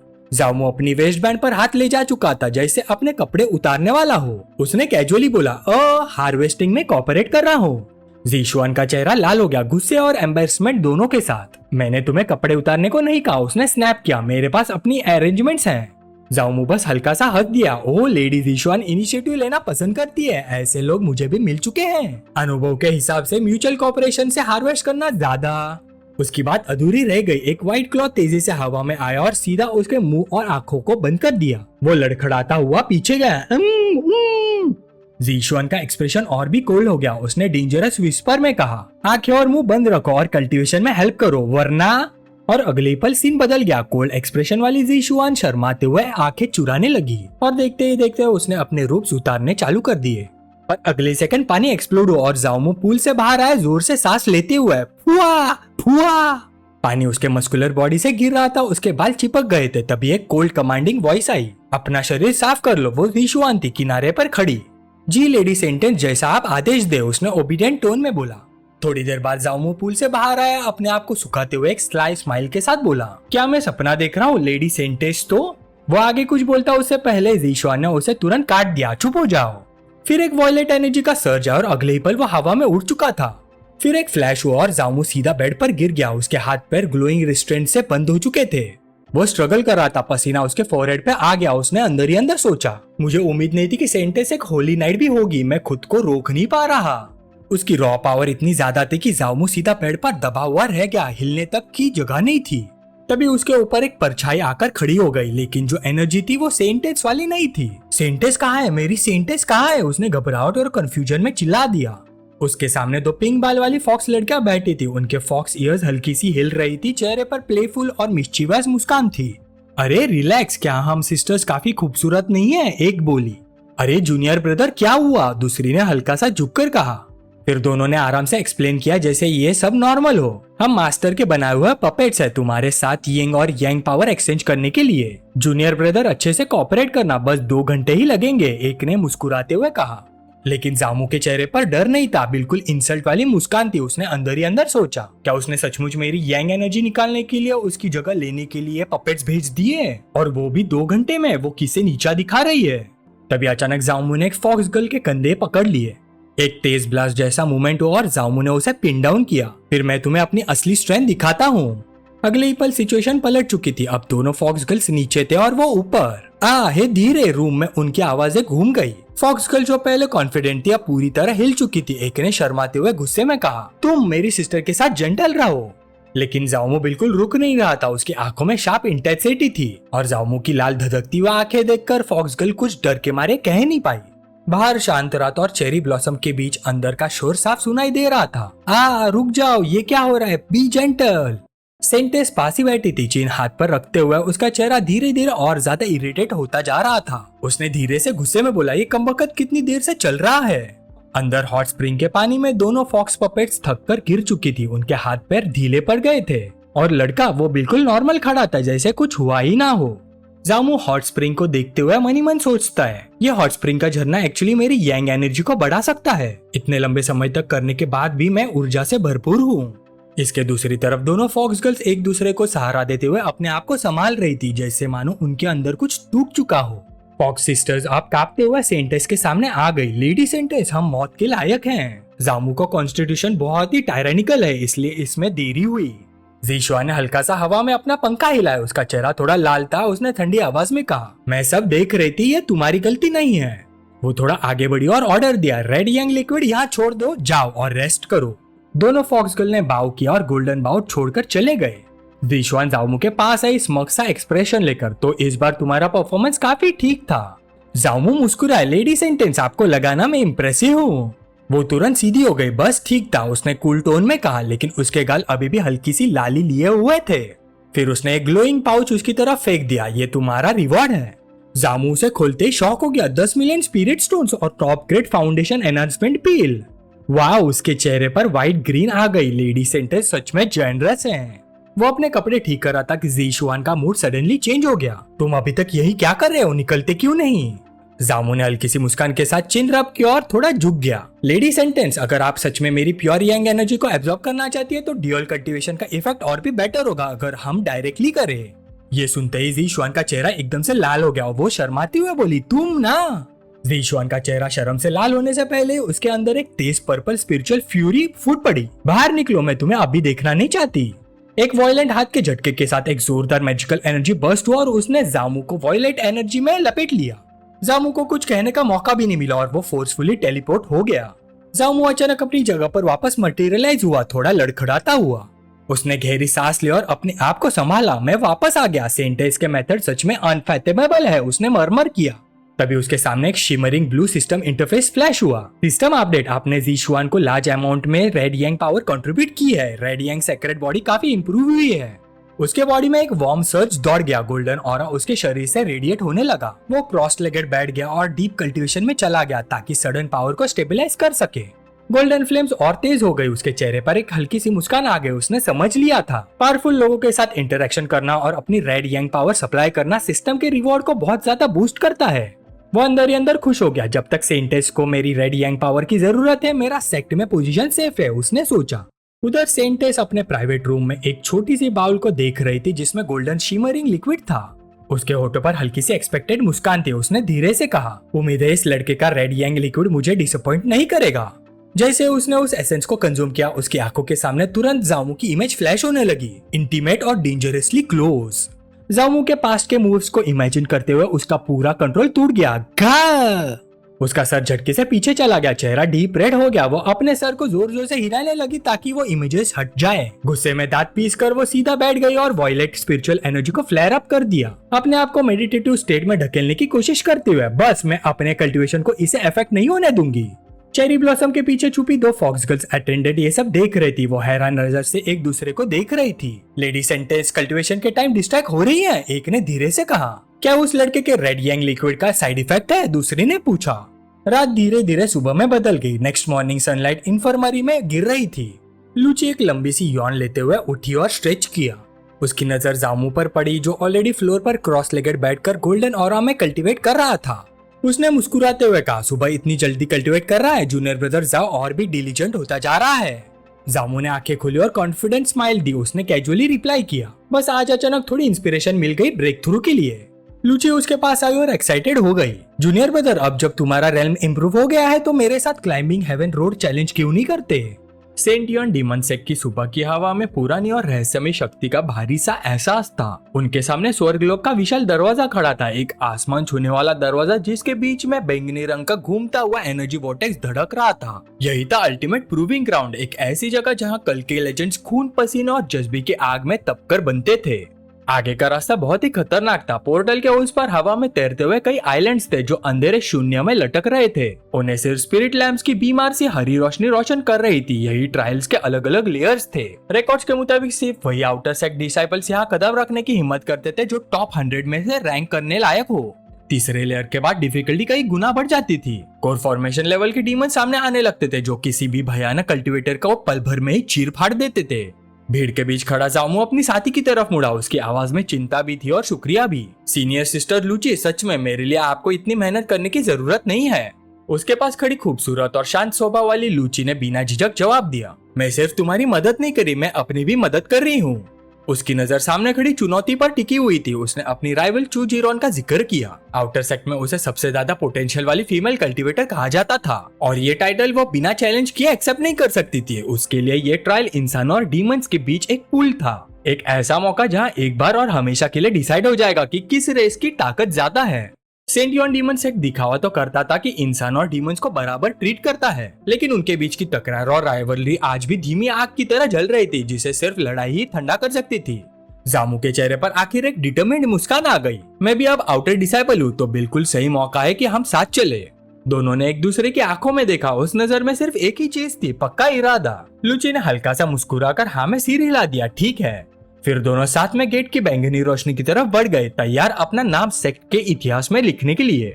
जैसे वो चमकते हुए थ्रेशोल्ड के पास पहुंचे, ट्रायल की असली मुश्किल उनके सामने साफ नजर आने लगी। बैंगनी वोर्टेक्स से 3 डिसाइपल्स लड़खड़ाते हुए बाहर निकले। उनके कपड़े फटे हुए थे, चेहरे पर चोटों के निशान थे। एक डिसाइपल ने पसीना पोंछते हुए निराश होकर कहा, हाय फिर से फेल हो गए। हेवनली रोड के 3rd लेयर के मॉन्स्टर सच में इतने खतरनाक है, समझ ही नहीं आता कि वो हेवनली प्राइड्स कैसे उसे पार कर लेते हैं। दूसरा डिसाइपल जो घुटनों पर हाथ रखकर सांस ले रहा था तुरंत बोला, बकवास मत करो, इसलिए तो उन्हें हेवनली प्राइड्स कहा जाता है। हर तरफ हार चुके लोग थे, लेकिन उन सब में एक शख्स अलग ही नजर आ रहा था। एक लंबा बहुत ही मस्कुलर आदमी जिसके सिर पर मुड़े हुए सिंग निकले हुए थे। कई लोअर रैंक डिसाइपल्स उसके आसपास झुककर उसकी तारीफ कर रहे थे। एक डिसाइपल ने एडमिरेशन के साथ कहा, सीनियर ब्रदर ने वाकई कमाल के हैं। क्लाइंबिंग हेवन रोड चैलेंज में उनकी रैंकिंग पूरा 47 प्लेसेस ऊपर चली गई। थोड़ा और वक्त मिलता तो आउटर सेक्ट के टॉप 10 हेवनली प्राइड्स में उनकी सीट पक्की है। सीनियर ब्रदर न्यू, आप इतने कम टाइम में इतने पावरफुल कैसे हो गए? Outer sect heavenly pride ranking में 79 पोजीशन पर मौजूद न्यूताई जोर से हंसा। हा ऑब्वियसली मेरी टैलेंट और मेहनत का रिजल्ट है। लेकिन उसकी शान बस एक पल के लिए टिक पाए। पीछे से एक तेज और ठंडी महिला की आवाज गूंजी, न्यूताई ये मत भूलो कि तुम्हारी कल्टीवेशन इंप्रूव किसने करवाई। लाल बालों वाली एक शानदार और डोमिनेटिंग औरत भाव को फोल्ड किए खड़ी थी। उसकी ठंडी नजर सीधा न्यूताई को छेड़ रही थी। जल्दी से वो टास्क कंप्लीट करो जो मैंने तुम्हें दिया था।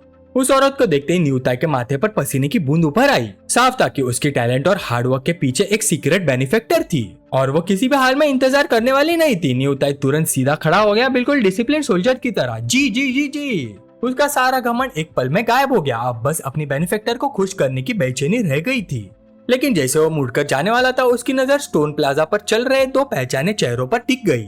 उसके चेहरे पर तुरंत तिरस्कार भरी मुस्कान आ गई। वो उनके सामने आकर जामू की तरफ उंगली दिखाकर बोला, जूनियर सिस्टर लू, तुम सच में इस सॉफ्ट राइस खाने वाले प्रीटी बॉय के साथ क्लाइंबिंग हेवन रोड चढ़ने वाली हो?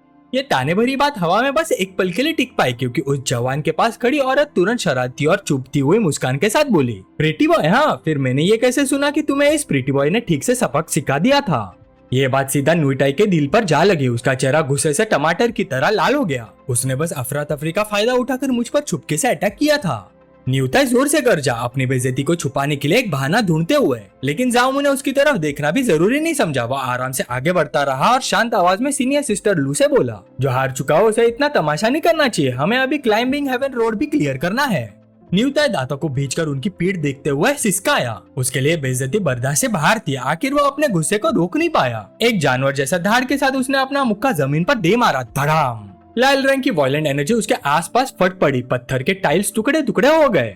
उसका सारा गुस्सा उस प्रीटी बॉय पर निकल रहा था जिसने उसे इतनी आसानी से इग्नोर कर दिया था। रुक जाओ, न्यूताई की धाड़ पूरे प्लाजा में गूंज उठी। उसने एक विशाल चमकता हुआ पत्थर उन दोनों की तरफ फेंका। जाओ ने तुरंत रिएक्ट किया। उसने सीनियर सिस्टर लू को कमर से पकड़ा और एक स्मूथ मूवमेंट में पीछे जंप कर दिया। अगले ही पल वो पत्थर वही फट गया जहाँ वो दोनों एक सेकंड पहले खड़े थे।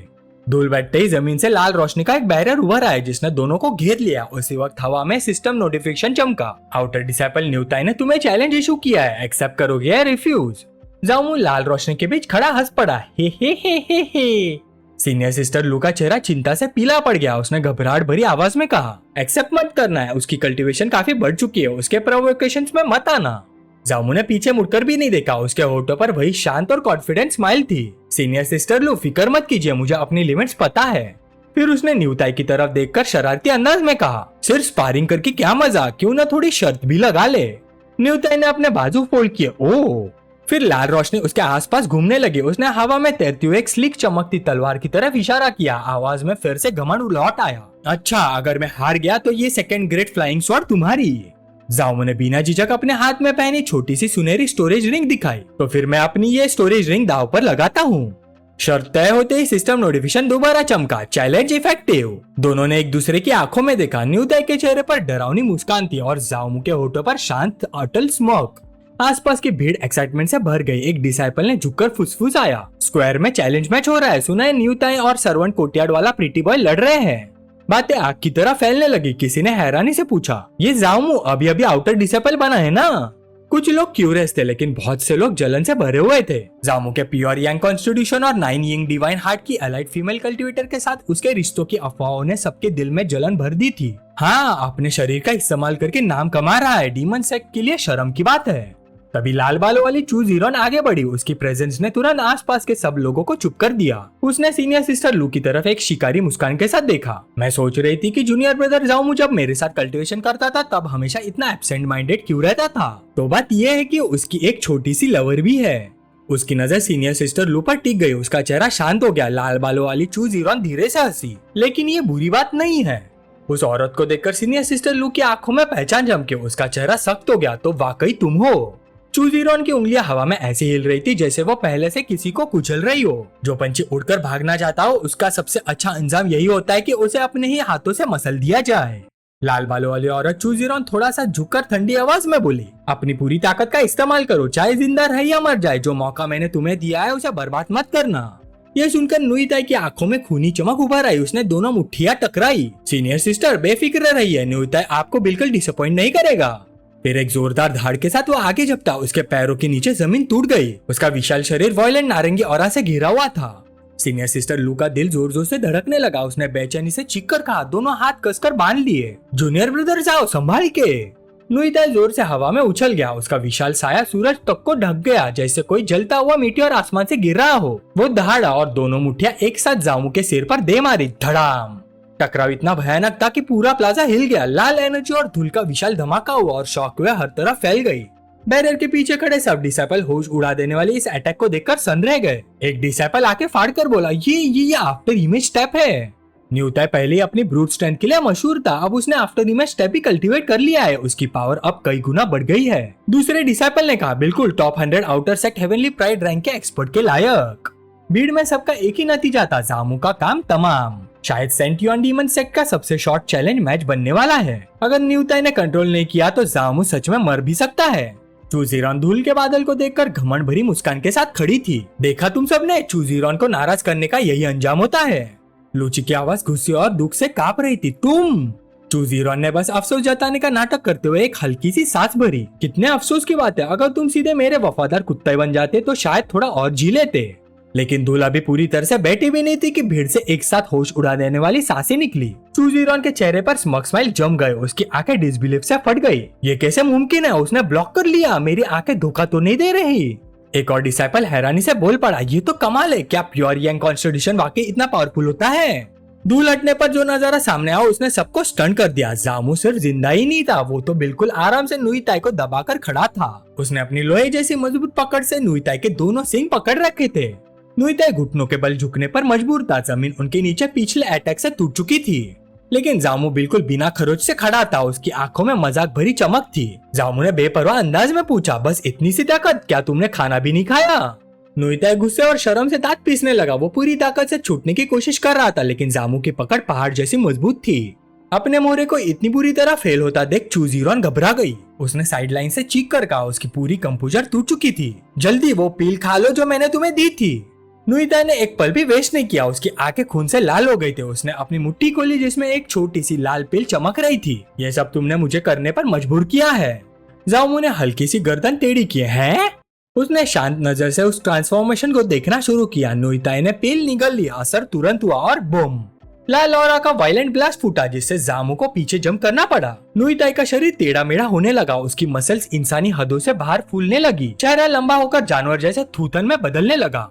उसकी आवाज अब गहरी और जानवर जैसी धाड़ में बदल चुकी थी। उसकी स्किन मोटी चमड़ी में बदल गई, पैर शक्तिशाली खूरों में तब्दील हो गए। पत्थर का प्लाजा उनके नीचे फटने लगा। मिनीटॉर फॉर्म एक्टिवेट, अब तुम मेरे ओल्ड नुई के सबसे पावरफुल फॉर्म को देखोगे। एक डार्क रियलाइजेशन जामू के चेहरे पर आई। डैम, यहाँ तो सच में एक बैल आ गया। उसने धीरे से बोला, बाहर सिकोड़कर उस मैसिव ओपोनेंट को देखते हुए। एक सफेद ड्रेस वाली औरत ने लाल बालों वाली औरत की तरफ देखा। उसकी नजरों में पूरा डिस्टेंट था। कितनी घटिया हो तुम, इस डूल में चीट करने के लिए उसकी हेल्प कर रही हो? लाल बालों वाली चूजीरो ने बस प्लेफुल और डेंजरस स्माइल दी। ये चीटिंग कैसे हो सकता है? फिर उसने धीरे से पूछा। उसके हाथ में ग्लोइंग इथीरियल ऑर्ब था। ये डीमन स्पिरिट पील डीमन रेस के ब्लड लाइन पावर को टेम्परेरीली स्टिमुलेट करती है। ये पावर तो पहले से ही हमारे अंदर होती है, बस इस पील ने उसे जगाया है। पीछे ट्रांसफॉर्मेशन ऑलरेडी चल रहा था। ऑक्स डीमन ने खतरनाक रोर दिया। उसका शरीर क्रिम्सन एनर्जी में लपेट गया। मसल्स और ज्यादा बढ़ गए और सिंग और तेज और लीथल हो गए। वो दहाड़ा, आज मैं तुझे बिना पूरे शरीर के मारूंगा। जमीन जोर से कांप उठी। एक थंडर स्टॉर्म के साथ वो गायब हो गया। After him strike. भीड़ शॉक से चिल्लाई। उन ट्रेंड आंखों के लिए वो डीमन अब एक गोस्ट बन चुका था। एक स्पेक्टेटर हकलाते हुए बोला, उसकी आंखों में पूरा डर भरा हुआ था। इतना तेज, मैं तो सीनियर ब्रदर न्यू के मूवमेंट्स भी क्लियरली नहीं देख पा रहा। दूसरा डिसाइपल भी कांपते हुए फुसफुसाया। एरिना से निकलते हुए प्रेशर की वजह से ऑलमोस्ट जम गया था। क्या ये fully awaken barbaric ox bloodline है? इतना ओवरवेलमिंग प्रेशर था कि सांस लेना भी मुश्किल लग रहा था। यंग कल्टिवेटर जामू अपनी जगह बिल्कुल शांत खड़ा रहा। उसके चेहरे पर एक अजीब सी कामनेस थी। तभी अचानक एक शार्प स्लिक की आवाज गूंजी। जामू के पास एक क्रिम्सन घास उभर आया। उसके शोल्डर पर सीधा कट पड़ गया और कपड़े फट गए। वो नीचे देखता है, आंखें सिकुड़ कर। वो अपने मन में सोच रहा था। रियलाइजेशन बहुत चिलिंग था। मैं तो छुआ भी नहीं गया था, क्या मुझे विंड प्रेशर ने इंजर किया? लेकिन अगला मूवमेंट आते ड्यूअल एकदम ब्रूटल तरीके से पलट गया। एक जोर का थर्ड पूरे कोर्टयार्ड में गूंजा। बड़ा बार्बरिक ऑक्स सीधा फेस केबल स्टोन फ्लोर पर पटक दिया गया। उसका पूरा मोमेंटम टूट चुका था। इम्पैक्ट की फोर्स इतनी थी कि जमीन तक शॉकवेव से कांप गई।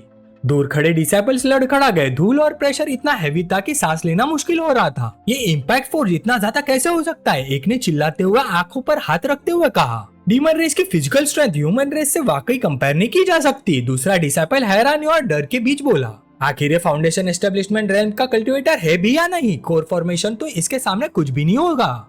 क्रेटर के बीच से ऑक्स डीमन धीरे धीरे खुद को उठाता है एक ग्रंट के साथ। वो अपना सिर पकड़ता है, डिसओरिएंटेशन को शेक ऑफ करता है।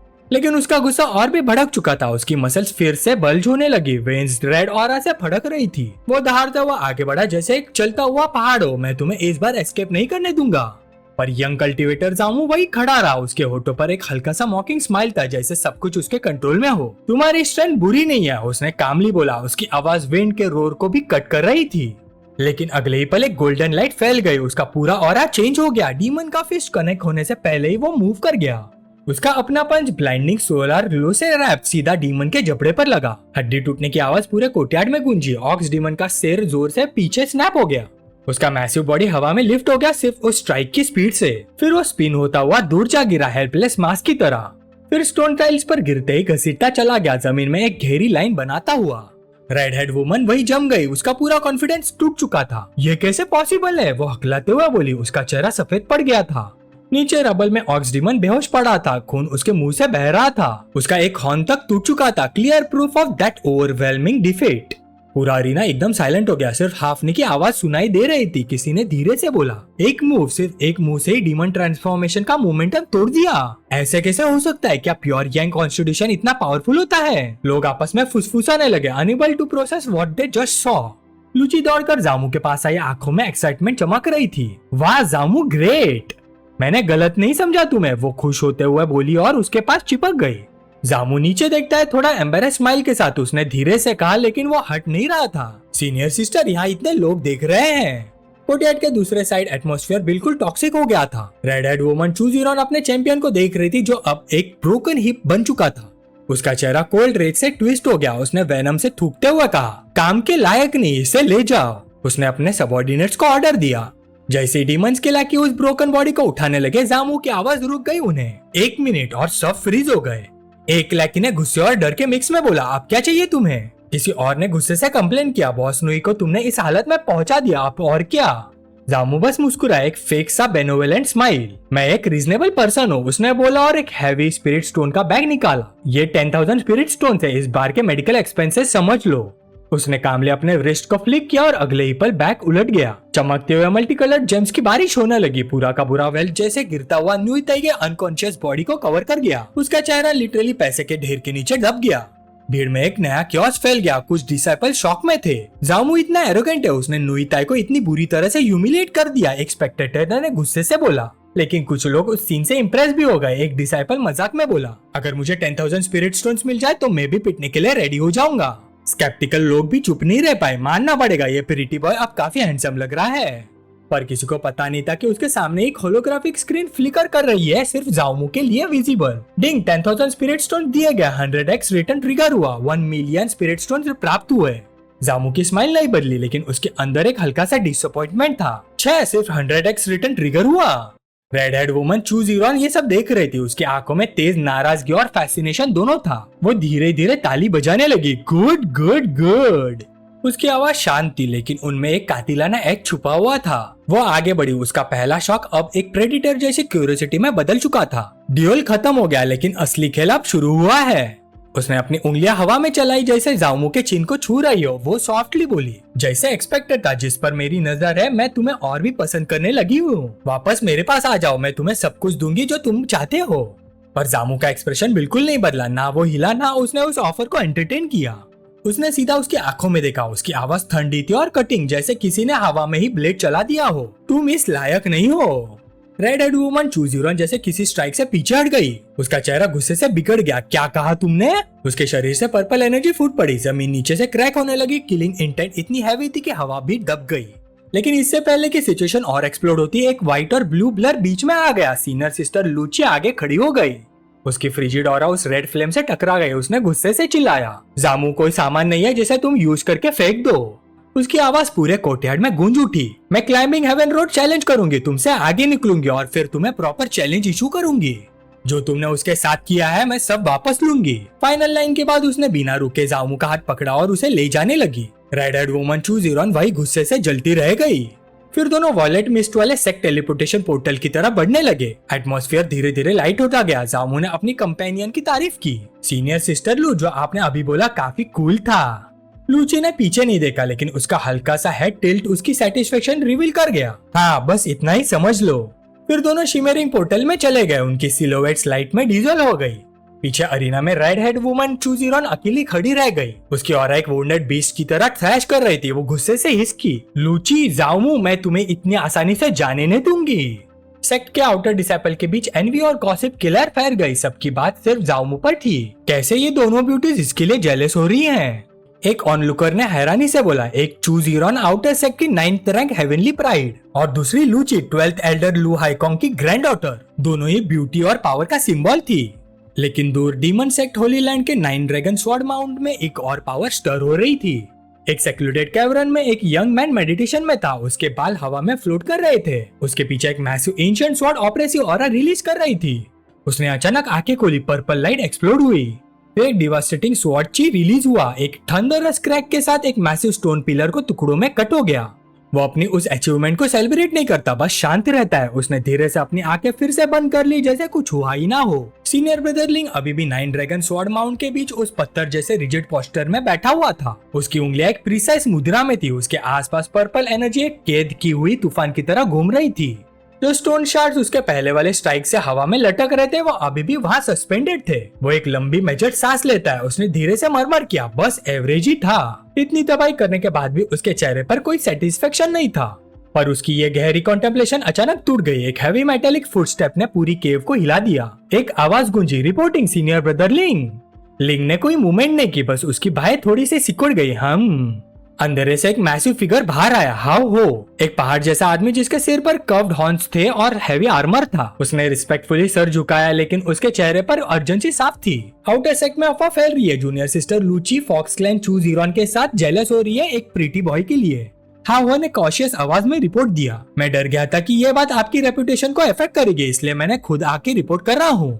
एकदम से केव का एटमॉस्फेयर बदल गया। हवा हैवी और शार्प हो गई। अचानक लिंक खड़ा हो गया। उसका ऑरा काम पर्पल से सीधा लीथल रेडियंट गोल्ड में ट्रांसफॉर्म हो गया। वो सिर्फ खड़ा नहीं हुआ, उसने ऐसा प्रेशर रिलीज किया कि पूरा स्पेस कंप्रेस होने लगा। तुमने मुझे इतनी छोटी सी बात के लिए डिस्टर्ब करने की हिम्मत की।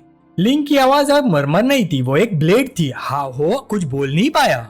अगले पल केव गोल्डन लाइट से भर गया, आंखों को अंधेरा कर देने वाली रोशनी। एक सर्कल में डजन स्पेक्ट्रल स्वॉर्ड्स अपीयर हो गए, प्योर गोल्डन चीज से बनी हुई। वो लो हमिंग वाइब्रेशन के साथ कांप रही थी और सबकी टिप सीधा हाव हो की तरफ थी। वो बेचारा बस डर से फ्रोजन हो गया, उसकी सांस अटक गई। एक ट्रिवियल गॉसिप उसकी मौत के इतने करीब ले आई। हाव हो हकलाते हुए बोला, प्लीज मुझे ब्लेम मत कीजिए सीनियर ब्रदर लिंग, मैं अभी चला जाता हूँ। फिर वो धीरे धीरे पीछे हटने लगा, जल्दी से वहाँ से निकलने के लिए। लेकिन तभी लिंक की आवाज आई, रुको। आवाज सुनते ही हाहो वही फ्रीज हो गया। उसका दिल जोर जोर से धड़क रहा था। वो धीरे से मुड़ा, क्या सीनियर ब्रदर के पास मेरे लिए और इंस्ट्रक्शंस हैं? और तभी लिंग ने एक स्विफ्ट मोशन किया। एक गोल्डन एनर्जी बर्स्ट हाहो के चेस्ट पर हिट हुआ। वह हवा में उठकर पीछे गिर पड़ा। जमीन पर स्लाइड करता हुआ दूर जा गिरा। वो अपने चेस्ट को पकड़कर हाफ रहा था। सीनियर ब्रदर लिंग, ये क्यों? लिंग केव के एंट्रेंस की तरफ शैडो में खड़ा था। उसका एक्सप्रेशन अनरीडेबल था। स्ट्रगल करना बंद करो और अपनी चेस्ट पर अच्छे से देखो। हाओ ने नीचे देखा, उसकी आंखें फटी रह गई। उसके स्किन के अंदर एक ट्रांसलूसेंट गोल्डन ब्लेड एम्बेड थी। एक मिनी रेप्लिका लिंक के स्वॉर्ड का। वो रिदम के साथ पल्स कर रही थी। एक ऐसी पावर इमिट कर रही थी जो उसकी ओन ची को एक स्टेगनेंट पॉन्ड बना रही थी। लिंक ने कामली एक्सप्लेन किया, ये मेरी कंडेंस स्वॉर्ड इंटेंट है। हाँ वो कंफ्यूज था, इसका मतलब क्या है? लिंक की नजर केव के एंट्रेंस की तरफ शार्प हो गई। ऐसे कुछ कीड़े होते हैं जो हेवन और अर्थ की इंटेंसिटी को समझ नहीं पाते। फिर उसके होठों पर एक कोल्ड प्रेडेटरी स्माइल आ गई, जाकर उसका सफाया कर दो। ये सुनते ही हाहो के अंदर अंडरस्टैंडिंग आ गई और उसके साथ ही एक डेंजरस कॉन्फिडेंस भी। उसके अंदर वो गोल्डन स्वॉर्ड इंटेंट बंद कर रहा था। अब वो लिंक की पावर का एक फ्रैक्शन फील कर रहा था। उसके चेहरे पर सिनिस्टर ग्रीन आ गई। Hey thank you senior brother Ling. फिर सीन शिफ्ट हुआ दूर क्लाइंबिंग हेवन रोड पर। वॉयलेट स्काई के नीचे एक शिमरिंग लिक्विड लाइक फ्लोर था जो हर स्टेप पर रिपेल कर रहा था। जाओमू के पास खड़ी सीनियर सिस्टर लूची ने अपने रोप्स एडजस्ट किया। फिर उसने स्टेडी वॉइस में एक्सप्लेन किया, क्लाइंबिंग हेवन रोड हर डिसाइपल के फ्लोर्स को रिकॉर्ड करता है। पहली बार होने की वजह से तुम मेरे साथ सेपरेट हो जाओगे। जाओमू ने आगे देखकर कहा, समझ गया। फिर एक अचानक सॉफ्ट रसल हुआ और वो मुड़ गया। सीनियर सिस्टर लूची उसके पास आ चुकी थी। उसका चेहरा शर्म से गहरा लाल रंग में रंग गया था। जामू कुछ रिएक्ट कर पाता उससे पहले ही वो आगे झुकी और अगले पल उसके होठों पर एक छोटा सा हिचकिचाता हुआ किस हो गया। जामू बिल्कुल स्टन हो गया, ये पल बहुत छोटा था। लूची तुरंत पीछे हट गई जैसे कुछ हुआ ही ना हो और मुड़ने लगी। लेकिन जाते जाते उसने एक आखिरी नजर उस पर डाली। याद रखना, तुम्हें केयरफुल रहना होगा। उसकी आवाज दूर होते हुए व्हाइट मिस्ट में घुलने लगी। उसकी फिगर धीरे धीरे गायब हो गई। जामू उस जगह खड़ा रहा। वो उसकी डिसअपीयरेंस को देख रहा था। उसके होठों को छूते हुए उसने अपनी उंगलियां हल्का सा लगाई। उसके चेहरे पर एक फेंट कॉन्फिडेंस स्माइल आया। उसने खाली हवा से मरमर किया, केयरफुल तो तुम्हें रहना चाहिए सीनियर सिस्टर। फिर वो अकेला हो गया। वो वापस रास्ते की तरफ मुड़ा। साइलेंस इतना गहरा था कि सिर्फ हवा का प्रेशर महसूस हो रहा था। तभी एक लो ग्राउल मिस्ट के अंदर से वाइब्रेट हुआ। आगे की धुन हट गई और सामने मॉन्स्टर सिलुएट दिखने लगा। सबसे पहले एक बहुत बड़ा लाल क्रस्ट वाला रूस्टर निकला। उसकी आंखें खून जैसी लाल थी। उसका नाम था पिजॉट। उसके पीछे एक डरावना बीस्ट था जो वुल्फ और लाइन का नाइटमेयर जैसा मिक्स लग रहा था। उसका नाम था सैंड स्लैश। और सबसे ऊपर एक ग्रोटेस्क रेप्टिलियन टाइटन था, लंबी ड्रीप करती जीप के साथ जो हवा को टेस्ट कर रही थी। उसका नाम था ग्राइमर। तीनों ने एक साथ दहाड़ मारी और बिना रुके जामू की तरफ झपटे। मैसिव क्लॉज और बिग सीधा उस पर डिसेंट हो रहे थे। जमीन उनके वेट से करार उठी। लेकिन अभी धूल भी सेटल नहीं हुई थी कि अगला वेव आ चुका था। क्लाइंबिंग हेवन रोड के फर्स्ट फ्लोर पर जामू ने 3 फाउंडेशन एस्टेब्लिशमेंट डीमन बीस्ट का सामना किया। नॉर्मल आउटर डिसाइपल के लिए ये सीधा मौत का फरमान होता। सैंड स्लैश पहले मूव हुआ। वो अपने आप को एक स्पिनिंग बॉल में कर्ल करके कैनन बॉल की तरह उसकी तरफ शूट हो गया। साथ ही आसमान से शार्प क्विल लाइक प्रोजेक्टिल बरसने लगे। लेकिन जामू पैनिक नहीं हुआ। उसकी आंखों में एक डेंजरस एक्साइटमेंट चमक रही थी। वो गरजा, अब मेरी बारी है काउंटर अटैक करने की। फिर उसका शरीर ब्लर हो गया। गोल्डन हीट से भरा एक पंच हवा को चीर गया और सीधा स्पिनिंग बीस्ट के बीच में लग गया। बूम! इम्पैक्ट कैटास्ट्रोफिक था। वो बीस्ट रुकने के बजाय उल्टा डायरेक्शन में उड़ गए। ब्रोकन लिम्स और स्टंट क्राइज के साथ वो दूर जा गिरे। जामू उनके ऊपर खड़ा हो गया। उसके फिंगर टिप से एक छोटी सी फ्लेम फ्लिकर हुई। TCH बहुत इजी था, टू इजी। फिर डीमन बीस्ट के बॉडीज मिस्ट में डीजल होने लगे। तभी एक फॉर्मल नोटिफिकेशन हवा में अपीयर हुआ। फर्स्ट फ्लोर पास हो गया। 3 रिवॉर्ड्स में से एक चूज करो। 3 इथेरियल आइटम्स गोल्डन ऑब्स में फ्लोट करने लगे। एक जैकेट ड्रैगर, एक एलिक्सर वाइल और एक ancient Z green manual. Jamu की नजर सीधा बुक पर गई। उसने पढ़ते हुए बोला, yellow rank high grade technique burning flame palm. पढ़ते ही उसके चेहरे पर एक हंगरी ग्रीन आ गई। मैं तो सोच रहा था कि रेड यंग सेक्रेट बॉडी के साथ मैच करने वाली टेक्निक नहीं है, पर ये तो सीधा वो बात हुई पिलो दे दिया जब नींद आ रही थी। जामू ने गोल्डन मैनुअल को ग्रैब कर लिया। गोल्डन लाइट उसके अंदर एब्जॉर्ब हो गई। मैं तुम्हें चूज करता हूँ। फिर वो बिना टाइम वेस्ट किए मैनुअल खोलने लगा। पहले true fire of sun body के अंदर ड्रॉ करो। जैसे जैसे वो बोलता गया उसके आसपास हवा डिस्टॉर्ट होने लगी। गोल्डन फायर उसके हाथों के अराउंड स्नेक की तरह लिपटने लगी। फिर ब्लेजिंग हीट और सन पावर से पाम टेक्निक को एनहांस करो। ट्रांसफॉर्मेशन ऑलमोस्ट इंस्टेंट था। जामू सोलर ऑरा में नहाया हुआ खड़ा था। उसकी आंखें बर्निंग लाइट से चमक रही थी। हॉलवे की हवा इग्नाइट हो गई। उसने एक शार्प मोशन किया। गोल्डन एनर्जी का सीयरिंग आर्च निकला। वो सीधा पत्थरों के मैसिव बोल्डर से टकरा गया और धड़ाम स्टोन मेल्ट होने लगे। फ्रेगमेंट्स हवा में उड़ते हुए सोलर ग्लो में चमक रहे थे। स्मोक के बीच जामू बिल्कुल काम था। उसके हाथ में मैनुअल था और चेहरे पर सेटिस्फेक्शन। उसने धीरे से बोला, परफेक्ट। फिर उसने आगे देखा और कॉन्फिडेंस स्माइल के साथ बोला, second floor, here I come. Climbing heaven की तीसरी लेयर की नीली रोशनी एक वॉयलेट रिदम के साथ धड़क रही थी। एक जबरदस्त धमाके के साथ प्लेटफॉर्म के बीच से अजूर ची का एक बड़ा सा पिलर फुट निकला, जो इस लेवल का फाइनल ट्रायल की शुरुआत का सिग्नल था। लूची सर्दी के तूफान की तरह स्मूथ और ग्रेसफुल अंदाज में हिली। जैसे ही एक विशाल पंजों वाला बीस्ट अंधेरे से झपटा, वो जरा भी नहीं घबराई। एक तेज सांस छोड़ते हुए उसने अपनी तलवार को एक व्हाइट चमकदार आर्क में घुमाया। नीली एनर्जी का एक क्रेसेंट हवा को चीरते हुए निकला और एक ही डिसाइसिव स्ट्राइक में उस मॉन्स्टर का बाजू काट दिया। जैसे बीस्ट रोशनी के छोटे छोटे पार्टिकल्स में घुल गया, चेंबर में एक मैकेनिकल आवाज गूंजी। थर्ड लेयर पास करने के बाद तुम 3 रिवॉर्ड में से एक चुन सकते हो। लूची ने अपनी तलवार आधी शीत में डाली और सामने उभरते हुए 3 चमकते रोशनी के गोलों पर नजर टिकाई। उसने स्टेज क्लियर कर दिया था, लेकिन असली चैलेंज 4th लेयर अब उसके सामने था, heavenly pride rank. Trial grounds के बाहर डिसेबल की भीड़ एक बड़े चमकते वॉयलेट स्कोरबोर्ड के आसपास जमा थी। जैसे रैंकिंग बदली, सेक्ट में हैरानी की फुसफुसाहट फैल गई। लूची ऑफिशियली टॉप 50 में पहुंच चुकी थी। उसने तीसरा लेयर टॉस कर लिया था, अब 4th लेयर की तैयारी कर रही थी। करंट रिकॉर्ड होल्डर नाइलैंग जोन 4th लेयर में पूरे 2 घंटे तक टिका रहा था। अगर सीनियर सिस्टर लू सिर्फ 15 मिनट भी होल्ड कर लेती है तो वो outer sect heavenly pride rank के टॉप 10 में आ जाएगी। एक डिसाइपल ने कहा। उसकी आंखें पर्पल ग्लो पर टिकी हुई थी। तभी अचानक बोर्ड झिलमिला। एक नया नाम एग्रेसिव स्ट्रोक के साथ वॉयलेट सरफेस पर जल उठा, जामू। भीड़ ने एक साथ हाथ भर ली। देखो, जामू का नाम भी आ गया।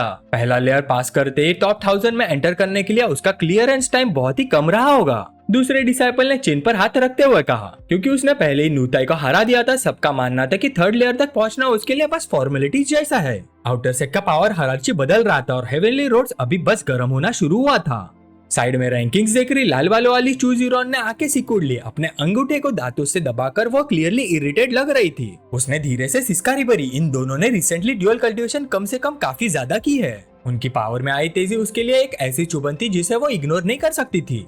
तभी पास ही एक चमकती हुई प्रेजेंस ने पूरी भीड़ का ध्यान अपनी तरफ खींच लिया। अपने लंबे नीले बालों को ग्रेसफुल फ्लिक के साथ पीछे करते हुए एक इटरनल ब्यूटी वाला एक आदमी सामने आया। किसी ने हैरानी से फुसफुसाया, नालन जुआंग, वो भी आ गया। जैसे वो सीढ़ियां उतरकर नीचे आया, उसकी प्रेजेंस से माहौल भारी हो गया। ये था आउटर सेक्ट का नंबर 1 हेवनली प्राइड, एक ऐसा आदमी जिसके बारे में अफवाह थी कि वो हाफ ब्लड किलिन था।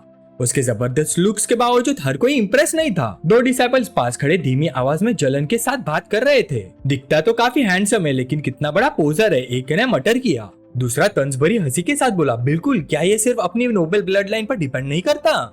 पर उन्हें एहसास भी नहीं हुआ था कि वो कितना पास आ चुका था। अचानक उसके आसपास की हवा ठंडी पड़ गई। उनमें से एक हकलाते हुए बोला, उसका चेहरा सफेद पड़ चुका था, सीनियर ब्रदर नीलांग।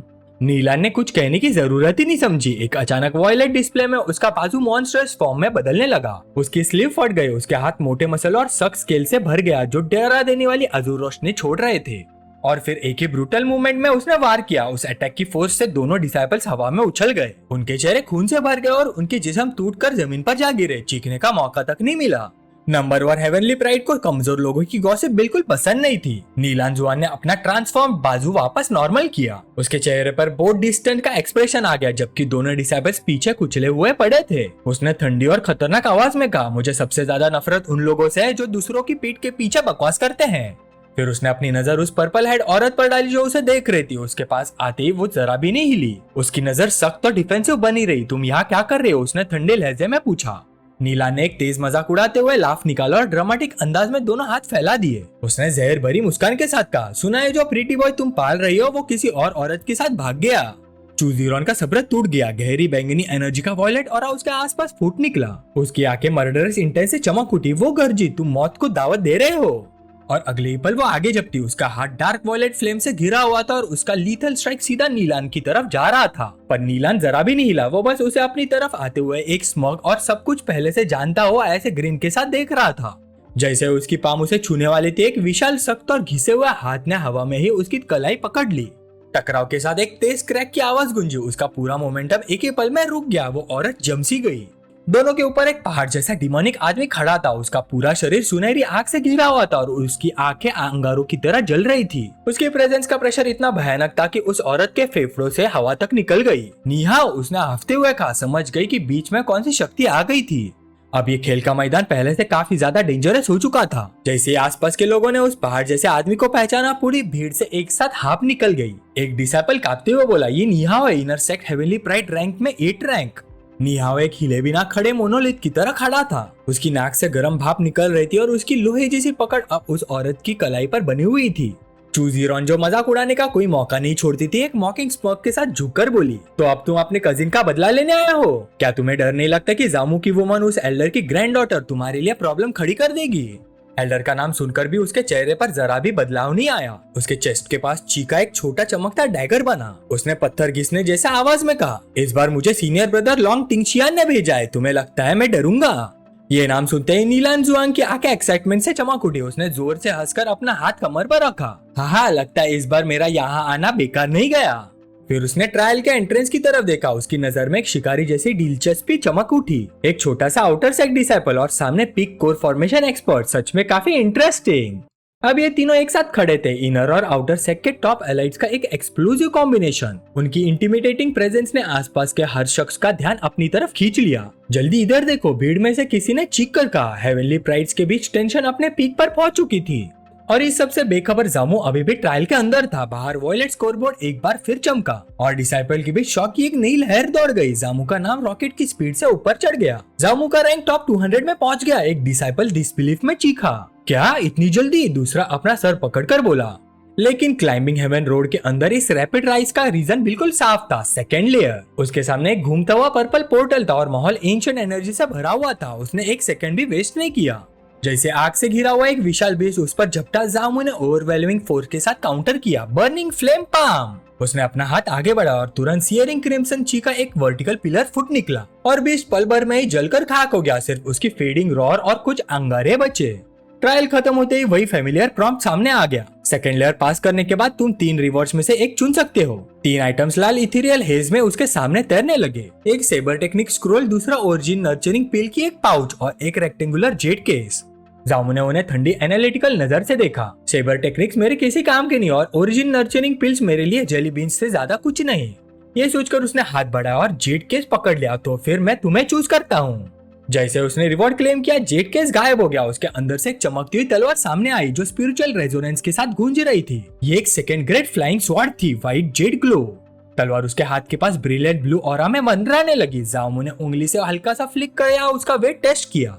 उसकी नजर पहले से ही थर्ड लेयर के एंट्रेंस पर पहुंच चुकी थी। जब जामू सीढ़ियां चढ़कर अगले गेटवे की तरफ बढ़ा, व्हाइट जेड ग्लो एक लॉयल सेंटिनल की तरह उसके आसपास घूम रही थी। उसने तलवार को देखकर हल्का सा नाराज चेहरा बनाया। तलवार की नीली रोशनी उसकी अंधेरी आंखों में रिफ्लेक्ट हो रही थी। उसने खुद से कहा, ये ग्रेड बिल्कुल इनएडिक्वेट है। मुझे कोई तरीका ढूंढना होगा इसे किसी को दे देने का। अब वो समिट पर पहुंच चुका था और अगले पोर्टल के स्वर्लिंग वायलेट वर्टेक्स में कदम रख दिया।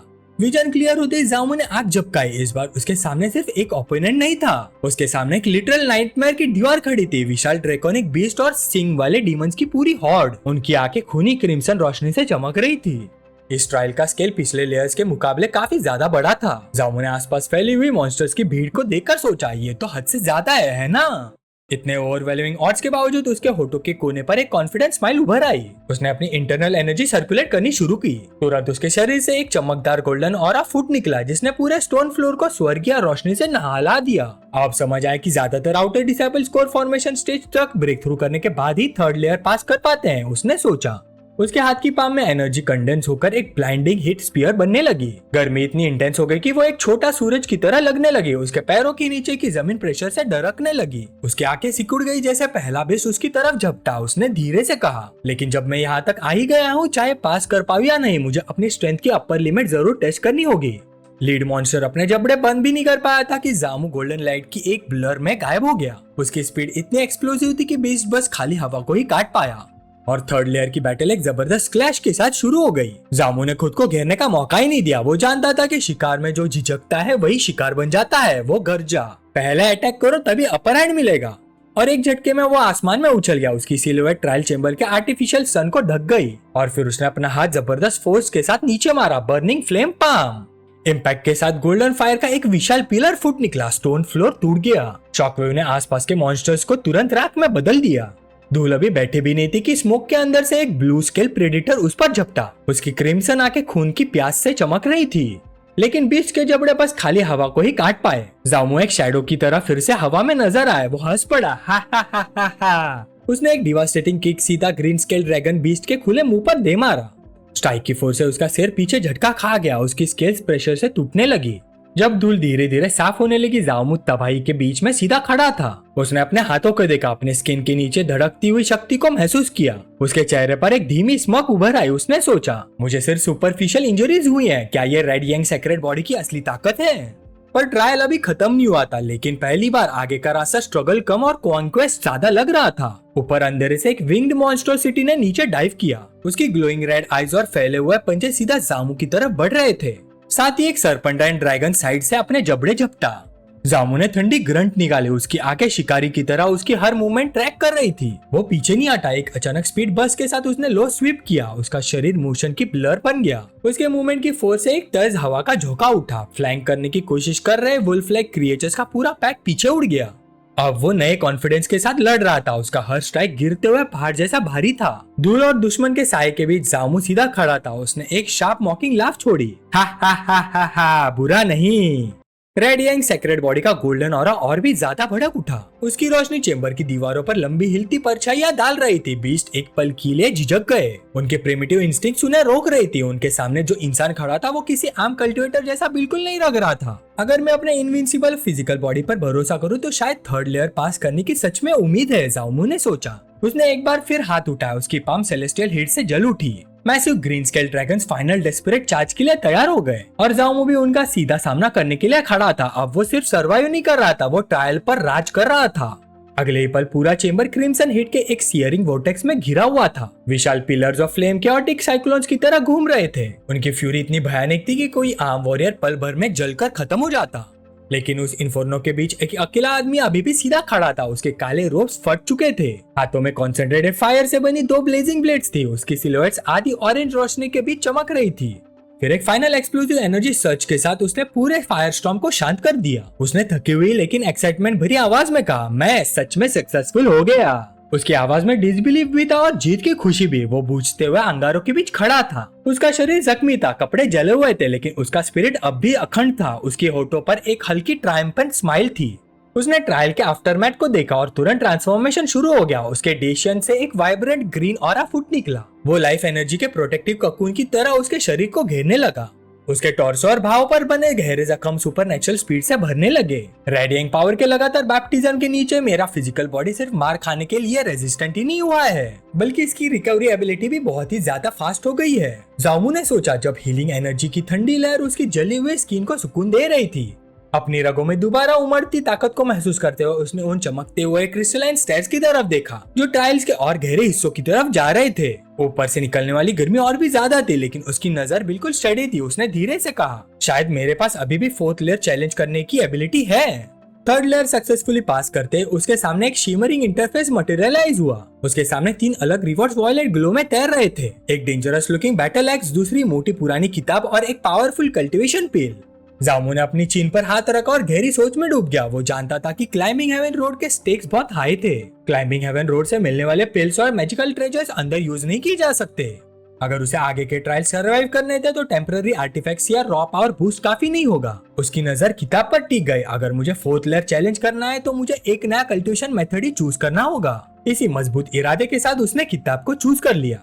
वो तुरंत स्टोन फ्लोर पर क्रॉस लेगेड बैठ गया। नई टेक्निक का ऑरा उसके आसपास मिस्टी व्हाइट फ्लूम्स की तरह घूमने लगा। उसने आंखें बंद करते हुए सोचा, क्लाइंबिंग हेवन रोड में कोई टाइम लिमिट नहीं है। इस टेक्निक को मास्टर करने के बाद 4th लेयर चैलेंज करने में देर नहीं होगी। इस दौरान ट्रायल ग्राउंड्स के बाहर स्पेक्टेटर्स की भीड़ स्टर्न साइलेंस पे खड़ी थी। सबकी नजर मैसिव स्टोन रैंकिंग बोर्ड पर टिकी थी, जहां एक नया नाम अभी अभी रॉकेट की तरह ऊपर चढ़ा था। ये कोई मिस्टेक तो नहीं है? एक ऑनलुकर ने आंखें मलते हुए हकलाकर पूछा। दूसरे ने आव भरी आवाज में जवाब दिया, पागल हो क्या? क्लाइंबिंग हेवन ग्रैंड एरे खुद सेंट युआन पैट्रियर्क ने बनाया था। पिछले 8000 सालों में एक भी एरर नहीं हुआ। लीडर बोर्ड के ऊपर जामू का नाम चमक रहा था, रैंक 13 पोजीशन। भीड़ में तुरंत फुसफुसाहट और हैरानी भरी चीखों का सिलसिला शुरू हो गया। जामू, यह आदमी आखिर कैसा कर रहा है? ट्रायल ग्राउंड्स का बाहर का माहौल बिल्कुल फीवर पिच पर पहुंच गया। एक यंग डिसाइपल ने पसीना पोंछते हुए कहा, जामू किस टाइप का मॉन्स्टर है? उसने सिर्फ आधे घंटे में 3rd लेयर क्लियर कर दिया। दूसरे डिसाइपल ने कांपते हुए कहा, टाइम टेक्निकली इतनी फास्ट नहीं माना जाता, लेकिन उसकी कल्टीवेशन तो सिर्फ फाउंडेशन एस्टेब्लिशमेंट के 5th लेयर पर है। अर्ली कोर फॉर्मेशन डिसाइपल भी जरूरी नहीं कि इतनी स्पीड दिखा पाए। कॉमन क्राउड से थोड़ा दूर चमकदार क्रिम्सन बालों वाली चू ज़ीरोन अपना अंगूठा काट रही थी। उसकी आंखों में सस्पिशन और जेलसी दोनों जल रहे थे। उसने सोचा, इस जामू को आखिर कौन सा अपॉर्चुनिटी मिला जिससे उसकी स्ट्रेंथ इतनी टेरिफाइंग तरह से इम्प्रूव हो गई। तभी उसकी सोच एक मॉकिंग लाफ ने तोड़ दी। डिमोनिक हॉर्न्स और हेवी आर्मर पहने एक विशाल हल्किंग आदमी आगे बढ़ा। वो बाकी डिसाइपल से काफी ज्यादा ऊंचा और इंटिमिडेटिंग लग रहा था। उसने घमंडी अंदाज में कहा, सिर्फ एक आउटर सेक हेवनली प्राइड रैंक ने तुम सबको इतना शॉक कर दिया। उसने अपने मैसिव बाजू फोल्ड कर लिया और सबको तुच्छ नजरों से देखा। आउटर सेक तो आउटर सेक ही होता है, सबके सब बेकार लोग। भीड़ टेंस साइलेंस में डूब गई। कोई उस ब्रूट की बात का जवाब नहीं दे पाया। तभी अचानक पोर्टल से ब्राइट वॉयलेट लाइट फुट निकली। सबकी नजर तुरंत गेट की तरफ मुड़ गई। किसी ने चीख कर कहा, जल्दी देखो, सीनियर सिस्टर लू बाहर आ गई। स्वर्लिंग पर्पल एनर्जी के बीच से लूची बाहर निकली। उसका एक्सप्रेशन कंपोज्ड और डिग्निफाइड था। अपडेटेड रैंकिंग चमक उठी और भीड़ दोबारा चीयर से गूंज उठी। उन्होंने 4th लेयर में क्वार्टर आवर तक सर्वाइव किया। अब वो टेम्पररी 9th रैंक पर है। उन्होंने सीनियर सिस्टर चू को 10th प्लेस पर धकेल दिया। डिसाइपल आव में फुसफुसाए। सीनियर सिस्टर लू के पोर्टल से पूरी तरह बाहर आते ही भीड़ से बधाइयों की आवाज गूंज उठी। सीनियर सिस्टर लू, बधाई हो, टॉप 10 में पहुंचने के लिए कांग्रेचुलेशंस। लूचे ने बस हल्का सा हाथ हिलाकर सबको डिसमिस कर दिया। उसके चेहरे पर प्रैक्टिस्ड ह्यूमिलिटी का एक्सप्रेशन था। उसने बड़े आराम से कहा, हे कुछ खास नहीं। लेकिन पास खड़ी लाल बालों वाली चू ज़ीरोन बिल्कुल इंप्रेस नहीं हुई। उसके आसपास जलन से भरी डार्क ऑरा फ्लिकर करने लगी। बस कुछ पोजीशंस ऊपर चढ़ गई हो, इसमें इतना प्राउड होने जैसा क्या है? उसने तंज कस कर कहा। सीनियर सिस्टर लू ने उसका ताना तुरंत पकड़ लिया। वो उसकी तरफ मुड़ी। उसकी आंखों में एक शार्प और प्लेफुल चमक थी। चेहरे पर कॉन्फिडेंस स्माइल उभर आई। उसने मीठी लेकिन जहरीले अंदाज में जवाब दिया, बिल्कुल सही कह रही हो, सिर्फ कुछ ही पोजीशंस का फर्क है, लेकिन इतना तो है कि मैं किसी पर्टिकुलर लोमड़ी से थोड़ी ज्यादा बेटर हूँ। सीनियर सिस्टर चू की आंखें सिकुड़ गई। उसने अपने पास खड़े विशाल सिंह वाले आदमी की तरफ इशारा किया। उसने तीखी आवाज में कहा, इनर सेक्स सीनियर ब्रदर निहाओ यहाँ मौजूद है। क्या तुम जामू को उसे बचा सकती हो? निहाओ ने एक भारी और मजाक उड़ाता हुआ चकल छोड़ा। उसकी इंटिमिडेटिंग प्रेजेंस पूरे कोर्टयार्ड पर छा गई। ये देखकर सीनियर सिस्टर लू के चेहरे की मुस्कान गायब हो गई। उसकी आंखों में ग्रिम रियलाइजेशन उभर आया। उसने मनी मन सोचा, इनर सेक का निहाओ ये जरूर नुइताई का बड़ा कजिन होगा। लगता है वो नुइताई के मामले की वजह से यहाँ आया है। अब जामू सच में मुसीबत में है। इस सबसे बेखबर क्लाइंबिंग हेवन रोड के अंदर जामू गहरी मेडिटेशन में बैठा था। उसके शरीर के आसपास वॉयलेट पर्पल इलेक्ट्रिसिटी क्रैकल कर रही थी। बिजली की धाराएं स्टोन फ्लोर पर निकल कर नाच रही थी। अचानक उसकी आंखें खुल गई। उनमें इंटेंस इलेक्ट्रिक ग्लो चमक उठा। वो newly acquired technique purple lightning entanglement को चैनल कर रहा था। एक एक्सप्लोसिव मूवमेंट के साथ उसने अपना हाथ आगे बढ़ाया। उसकी पाम से जैकेट पर्पल लाइटनिंग का मैसिव बोल्ट्स फूट निकले। वो आपस में जुड़कर डिवास्टेटिंग एनर्जी वेब में बदल गए। पूरा रूम ब्लाइंडिंग वॉयलेट फ्लैश से रोशन हो गया। 3rd लेयर का रिवॉर्ड उसके आर्सेनल में एक जबरदस्त एडिशन साबित हो रहा था। उसकी एनर्जी सर्ज अपने पीक पर पहुंच गई। लाइटनिंग के सामने एक मैसिव रॉक फॉर्मेशन को स्ट्राइक किया। बहरे कर देने वाले धमाके के साथ पत्थर टुकड़े टुकड़े हो गए। पर्पल आर्क्स डेब्री पर नाचने लगे। चेंबर गोस्टली इलेक्ट्रिक ग्लो से भर गया। जाओमू अब भी बचे हुए स्पार्क्स के बीच बैठा था। उसके हाथ टेक्निक्स के रेसिड्यू से चमक रहे थे। उसने धीरे से सांस छोड़ी। उसके दिल में हल्की सी गर्व की भावना उभरी। उसने सोचा, लाइटनिंग एट्रीब्यूट कल्टीवेशन मेथड वाकई प्रैक्टिस करने में ज्यादा डिफिकल्ट होते हैं। अगर मेरी कॉम्प्रहेंशन इतनी पावरफुल ना होती तो आधे घंटे के अंदर बेसिक समझना बिल्कुल इम्पॉसिबल होता। फिर वो खड़ा हुआ। उसने स्कॉच फ्लोर की तरफ देखा। लाइटनिंग ने पत्थर में गहरी और फैलती हुई ग्रूव्स काट दी थी। तबाही का स्केल देखने लायक था। पर्पल लाइटनिंग एंटेंगलमेंट का अटैक रेंज काफी बड़ा है। एक साथ मल्टीपल एनिमीज से लड़ते वक्त ये मूव डेफिनेटली बहुत काम आएगा। अपनी इंटरनल एनर्जी स्टेबलाइज करने के बाद उसने लंबी सांस छोड़ी। फ्यू, काफी रेस्ट हो गया। नई टेक्निक और रिस्टोर्ड स्ट्रेंथ के साथ उसने वाइंडिंग स्टोर स्टेयरकेस की तरफ देखा। सीढ़ियां एक स्वर्लिंग वॉयलेट पोर्टल तक जा रही थी। वो धीरे धीरे ऊपर चढ़ने लगा। उसके कदमों की आवाज साइलेंट हॉल में गूंज रही थी। देखते हैं फोर्थ लेयर में किस टाइप का एनिमी मिलेगा, उसने सोचा। जैसे उसके सवाल का जवाब देते हुए हवा में एक लो ग्राउल गूंज उठा। ऊपर के प्लेटफॉर्म के शैडो से एक मॉन्स्टर्स क्रिएचर बाहर निकला। वो एक विशाल फेलाइन बीस्ट था। उसका फर आधी रात की तरह काला था। उसकी आंखें ठंडी नीली शिकारी रोशनी से चमक रही थी। उसके जॉइंट से इथीरियल टील फ्लेम्स निकल रही थी। उसके सिर और पूंछ पर गोल्डन फायर का क्राउन जल रहा था। उसके पावरफुल क्लॉज पत्थर को चीरते हुए जामू को चीर देने के लिए तैयार थे। एक पल के लिए जामू बिल्कुल जम गया। उसकी सांसें तक अटक गई। जब उसकी नजर उस क्रिएचर से मिली, उसके माथे पर ठंडे पसीने उभर आए। उसने सोचा, सिर्फ एक फियर्स बीस्ट ही मुझे इतना इमेंस प्रेशर दे रहा है। उसका दिल जोर जोर से धड़क रहा था। उस बीस्ट का ऑरा सफोकेटिंग था। ये लोअर लेयर की किसी भी ओपोनेंट से कई ज्यादा पावरफुल था। अपना रिजॉल्व मजबूत करते हुए उसने अपने हाथों में फ्लिकरिंग ऑरेंज फ्लेम जला दी। अब मैं सिर्फ अपनी पूरी कोशिश ही कर सकता हूँ। वो अपनी बात पूरी भी नहीं कर पाया था कि बीस्ट डार्क फर और टिल फायर की ब्लर बनकर गायब हो गया। उसकी स्पीड आंखों को धोखा देने वाली थी। जामू मुश्किल से अपना गार्ड उठा पाया। तभी एक विशाल क्लॉड शैडो उसके ऊपर छा गया। क्या टेरिफाइंग स्पीड है। अगले पल उसके पंजे जामू के सीने पर फिसले। उसके रोब चीर गए और गहरे खूनी घाव बन गए। खून हवा में छिड़क गया, लेकिन जामू पीछे नहीं हटा। उसने दर्द को जबरदस्ती अपने दिमाग के कोने में ढकेल दिया और अपनी पाम आगे बढ़ाई। उसकी इंटरनल हिट तुरंत भड़क उठी। Burning flame palm. वो स्टोन टाइल्स पर स्वीपिंग करते हुए उस टेरिफाइंग प्रीडेटर को जलाकर खत्म करने की डेस्परेट कोशिश कर रही थी। फ्लोर इंटेंस हिट के नीचे करा उठा, लेकिन जैसे ही धुआं साफ हुआ बीस्ट कहीं नजर नहीं आया। वो घूमती हुई धुंध और धूल में गायब हो चुका था।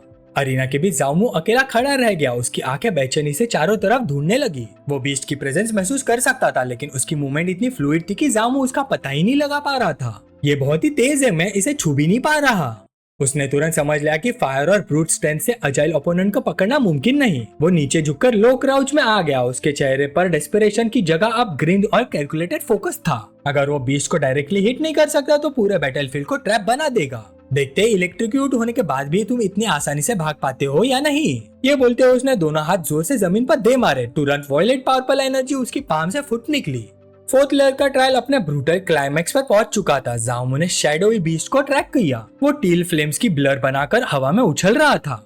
जामू गर्ज और जलती हुई राइट पाम के साथ आगे झपटा। ये सिर्फ मेरी स्ट्रॉन्गेस्ट स्ट्राइक का बेट था, पर बीस्ट ने हवा में ही अपने शरीर को इम्पॉसिबल एजिलिटी के साथ मोड़ लिया और उसके फायरी ब्लो को डॉच कर दिया। जामू की आंखें हैरानी से फैल गई। ये हवा में डायरेक्शन भी बदल सकता है। लेकिन वो शॉक सिर्फ एक एक्टिंग थी। जैसे क्रिएचर फाइनल किल के लिए उसके करीब आया, जामू के होठों पर स्मोक उभर आया। उसका लेफ्ट हैंड डॉर्मेंट एनर्जी के साथ क्रैकल कर रहा था। हे तुम फंस गए। पर्पल लाइटनिंग एंटेंगलमेंट ही मेरी असली स्ट्रॉन्गेस्ट स्ट्राइक है और इतनी नजदीक से तुम डॉज नहीं कर सकते। पॉइंट ब्लैंक इलेक्ट्रिकल डिस्चार्ज सीधा बीस्ट पर जा गिरा। एक वायलेंट एक्सप्लोजन के साथ बीस्ट झुलसा हुआ जमीन पर जा गिरा। लेकिन ये विक्ट्री तुरंत एक खाली सी महसूस हुई। जामू ने अचानक तेज सांस खींची। उसके सीने के गहरे घाव से खून फाउंटेन की तरह फूट निकला। दुनिया उसके नजरों के सामने हिलने लगी। उसके पैर जवाब दे गए। वो घुटनों के बल गिर पड़ा। उसकी विजन ब्लर होने लगी। वो अपने चीर चुके सीने को पकड़कर मुश्किल से संभल रहा था। उसने थकी हुई मुस्कान के साथ कहा, क्या मेरी जर्नी यही तक थी? बीस्ट, तुम जीत गए। जैसे अंधेरा उसे निगलने लगा, उसकी आंखों के सामने एक क्रिस्टलाइन ब्लू इंटरफेस चमक उठा। डिंग, तुमने खुद को डीमन बीस्ट को खिला दिया, जिससे 1000 फोल्ड रिटर्न ट्रिगर हुआ। जामू की आंखें तुरंत पूरी तरह खुल गई। क्या? उसकी डेशन से एक वॉयलेंट गोल्डन रेडियंस फूट निकली। यह रोशनी उसके पहले की किसी भी फ्लेम से कहीं ज्यादा डैजलिंग थी। गोल्डन एनर्जी उसकी रगों में दौड़ पड़ी। उसने उसका फ्लैश तुरंत जोड़ना शुरू कर दिया। उसके मसल्स नए पावर के साथ फूल उठे। उसकी स्किन पर ancient circuit like golden markings उभर आई। एक टावरिंग सेलेस्टियल फायर पिलर उसके पूरे शरीर को घेर लिया। गोल्डन इन्फर्नो के बीच जामू फिर से सीधा खड़ा था। उसके सारे वुंड्स गायब हो चुके थे। उसकी प्रेजेंस अब प्राइमल और सॉवरेन लग रही थी। आसमान में फाइनल नोटिफिकेशन सॉलिडिफाई हुआ। कांग्रेचुलेशन होस्ट, आपने ह्यूमन एम्परर ब्लड लाइन प्राप्त किया है। नोटिफिकेशन जामू के सामने लगातार उभरते गए। 10,000 fold return human emperor blood line. चमकते हुए ब्लू टेक्स्ट के नीचे एक भूले बिसरे युग का इतिहास दिखाई देने लगा। वो एक ऐसे समय को देख रहा था जब ह्यूमन रेस बिल्कुल कमजोर और बेचारी हो चुकी थी। इंसान एक्सटिंक्शन के किनारे पर थे, जली हुई धरती पर उनका शिकार किया जा रहा था। एक मॉन्स्टर्स वन आई टाइटन जिसका सिर भट्टी की तरह जल रहा था और मुंह डरावने दांतों से भरा था, भागते हुए लोगों के ऊपर मंडरा रहा था। वो अंधेरा युग था, एक ऐसा समय जब इंसान सिर्फ उन ग्रोटेस्क मॉन्स्टर्स के लिए खुराक थे जो दुनिया पर राज करते थे। लेकिन जब आखिरी उम्मीद भी बुझने वाली थी, विजन अचानक बदल गया। उस क्रिटिकल मोमेंट पर ह्यूमन रेस के अंदर से कुछ पियरलेस एक्सपर्ट्स उभर कर सामने आए। ये एंशिएंट पायनियर्स अपने फिजिकल बॉडीज और ब्लड लाइन्स को एब्सोल्यूट लिमिट तक टेम्पर कर चुके थे। उन्होंने खुद को इनविंसिबल कॉम्बैट वेपन्स में बदल दिया था। उनकी ताकत ने ह्यूमन रेस को हेल्पलेस प्रे से बदलकर टेरिफाइंग फोर्स बना दिया था। अपनी सैक्रिफाइस और पावर के जरिए उन ह्यूमंस ने ह्यूमैनिटी के लिए एक नया फ्यूचर तराशा। जामू ने अपनी मुट्ठी कस ली, उसके मसल्स उभर आए और एक गर्म गूंजती हुई शक्ति उसके रगों में दौड़ने लगी। इस विरासत का बोझ उसकी हड्डियों तक उतर गया और उसके अंदर एक नई भयानक एम्बिशन जग उठी। उसने मजबूत आवाज में कहा, शायद एक दिन मैं भी सितारों की नदी पर चलकर सारे इन्वेडिंग एनिमीज को मिटा दूंगा। अचानक उसके शरीर से क्रिम्सन और गोल्डन एनर्जी का एक विशाल पिलर फूट निकला। वो सीधा छत को चीरकर आसमान की तरफ दौड़ गया। जब धूल बैठ गई और रोशनी धीरे धीरे कम हुई, जाओमो मलबे के बीच सीधा खड़ा था। ह्यूमन एम्परर ब्लड लाइन की ऑरा अब सच में उसके अंदर अपनी जगह बना चुकी थी। उसके होठों पर एक हल्का सा स्मोक उभर आया। उसने सामने घूरते हुए बीच की तरफ देखा। उसने ठंडे और नए कॉन्फिडेंस से भरी आवाज में कहा, छोटे लेपर्ड, क्या तुम अभी भी खेलना चाहते हो? वो मैसिव शैडो लेपर्ड जो स्पिरिट फ्लेम से घिरा हुआ था नीचे से ग्राउल करने लगा। उसकी लाल आंखें शिकारी गुस्से से जल रही थी। उसने कुछ तेज भूख जैसी आवाज निकाली और फिर एक बहरा कर देने वाली धाड़ मारी। किसी और कल्टीवेटर के लिए उसकी मूवमेंट सिर्फ एक ब्लर होती, लेकिन जैसे ही वो जाओमो पर झपटा, जाओमो ने बस बोर्ड एक्सप्रेशन के साथ उसे देखा। अब लगता है तुम वाकई बहुत स्लो हो। जैसे कोई आदमी बारिश की बूंद से आराम से एक कदम साइड हो जाए, जामो गायब हो गया। लेपर्ड का अटैक सिर्फ हवा को छू सका। उसके भारी पंजों ने जमीन के टाइल्स को चूर चूर कर दिया। अगले ही पल जामो गोल्डन लाइट के फ्लैश के साथ उसके पास दोबारा नजर आया। उसका हाथ ह्यूमन एम्परर ब्लड लाइन की कॉन्सेंट्रेटेड एसेंस के साथ चमक रहा था।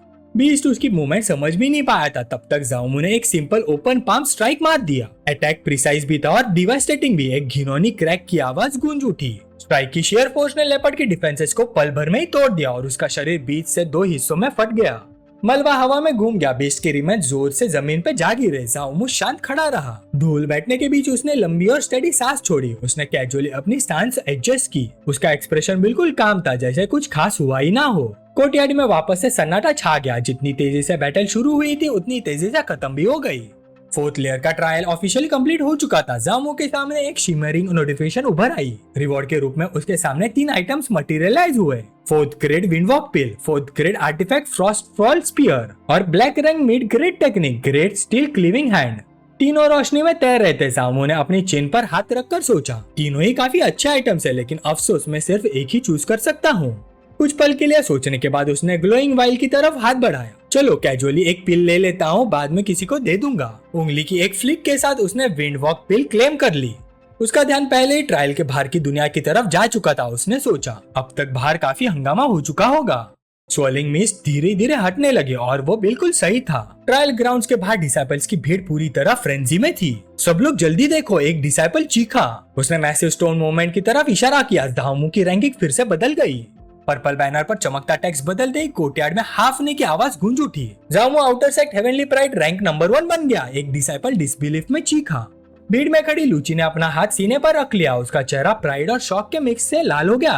उसकी आंखें एक्साइटमेंट से चमक रही थी। उसने धीरे से कहा, जामो तुमने सच में कर दिखाया।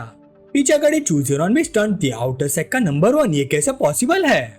एक विशाल हॉर्न डीमन जैसा आदमी रैंकिंग को जलन भरी नजर से देख रहा था। ये था नी हाव। फॉर्मेशन एस्टेब्लिशमेंट के सिर्फ 5 लेयर पर होते हुए जाओमो का नंबर 1 बनना उसके लिए हजम करना मुश्किल था। उसने गुस्से से दांत पीसते हुए ग्राउल किया, बाद में मुझे अपनी पूरी ताकत का यूज करके उसे मिटाना होगा। जाओमो को जरा भी अंदाजा नहीं था कि उसके सिर पर कितना बड़ा टारगेट लग चुका है। वो बस स्वर्लिंग पर्पल वोर्टेक्स से गुजरा और ट्रायल के आगे स्टेज की तरफ बढ़ गया। जैसे ही पोर्टल की रोशनी धीरे धीरे गायब हुई, जाओमो ने खुद को एक विशाल टाइड अरीना में खड़ा पाया। उसके सामने 5 बड़े बड़े साए खड़े थे। वो थे 5 mid stage core formation great demons. उनकी लाल चमकती आंखें और लोहे जैसी बॉडी देखकर ही किसी का भी दिल कांप जाए। जाओमो ने हॉल की खामोशी में गूंजती आवाज के साथ कहा, 5 mid stage core formation great demons, क्या ये थोड़ा ज्यादा एग्जैजरेटेड नहीं है? पांचों डीमंस ने एक साथ हड्डी तक ठंडा कर देने वाली धाड़ मारी। उनका मर्डरस इंटेंट लाल धुन की तरह पूरे अरीना में फैल गया। पर इतने ओवरवेलिंग प्रेशर के बावजूद जामू ने बस दोनों हाथ शांत करने वाले अंदाज में उठा दिए। उसके होठों पर एक हल्का सा शरारती स्माइल था। उसने आराम से कहा, अरे अरे, बड़े लोगों को पर्सनली मूव करने की जरूरत नहीं है, मुझे अपनी लिमिट्स अच्छी तरह से पता है।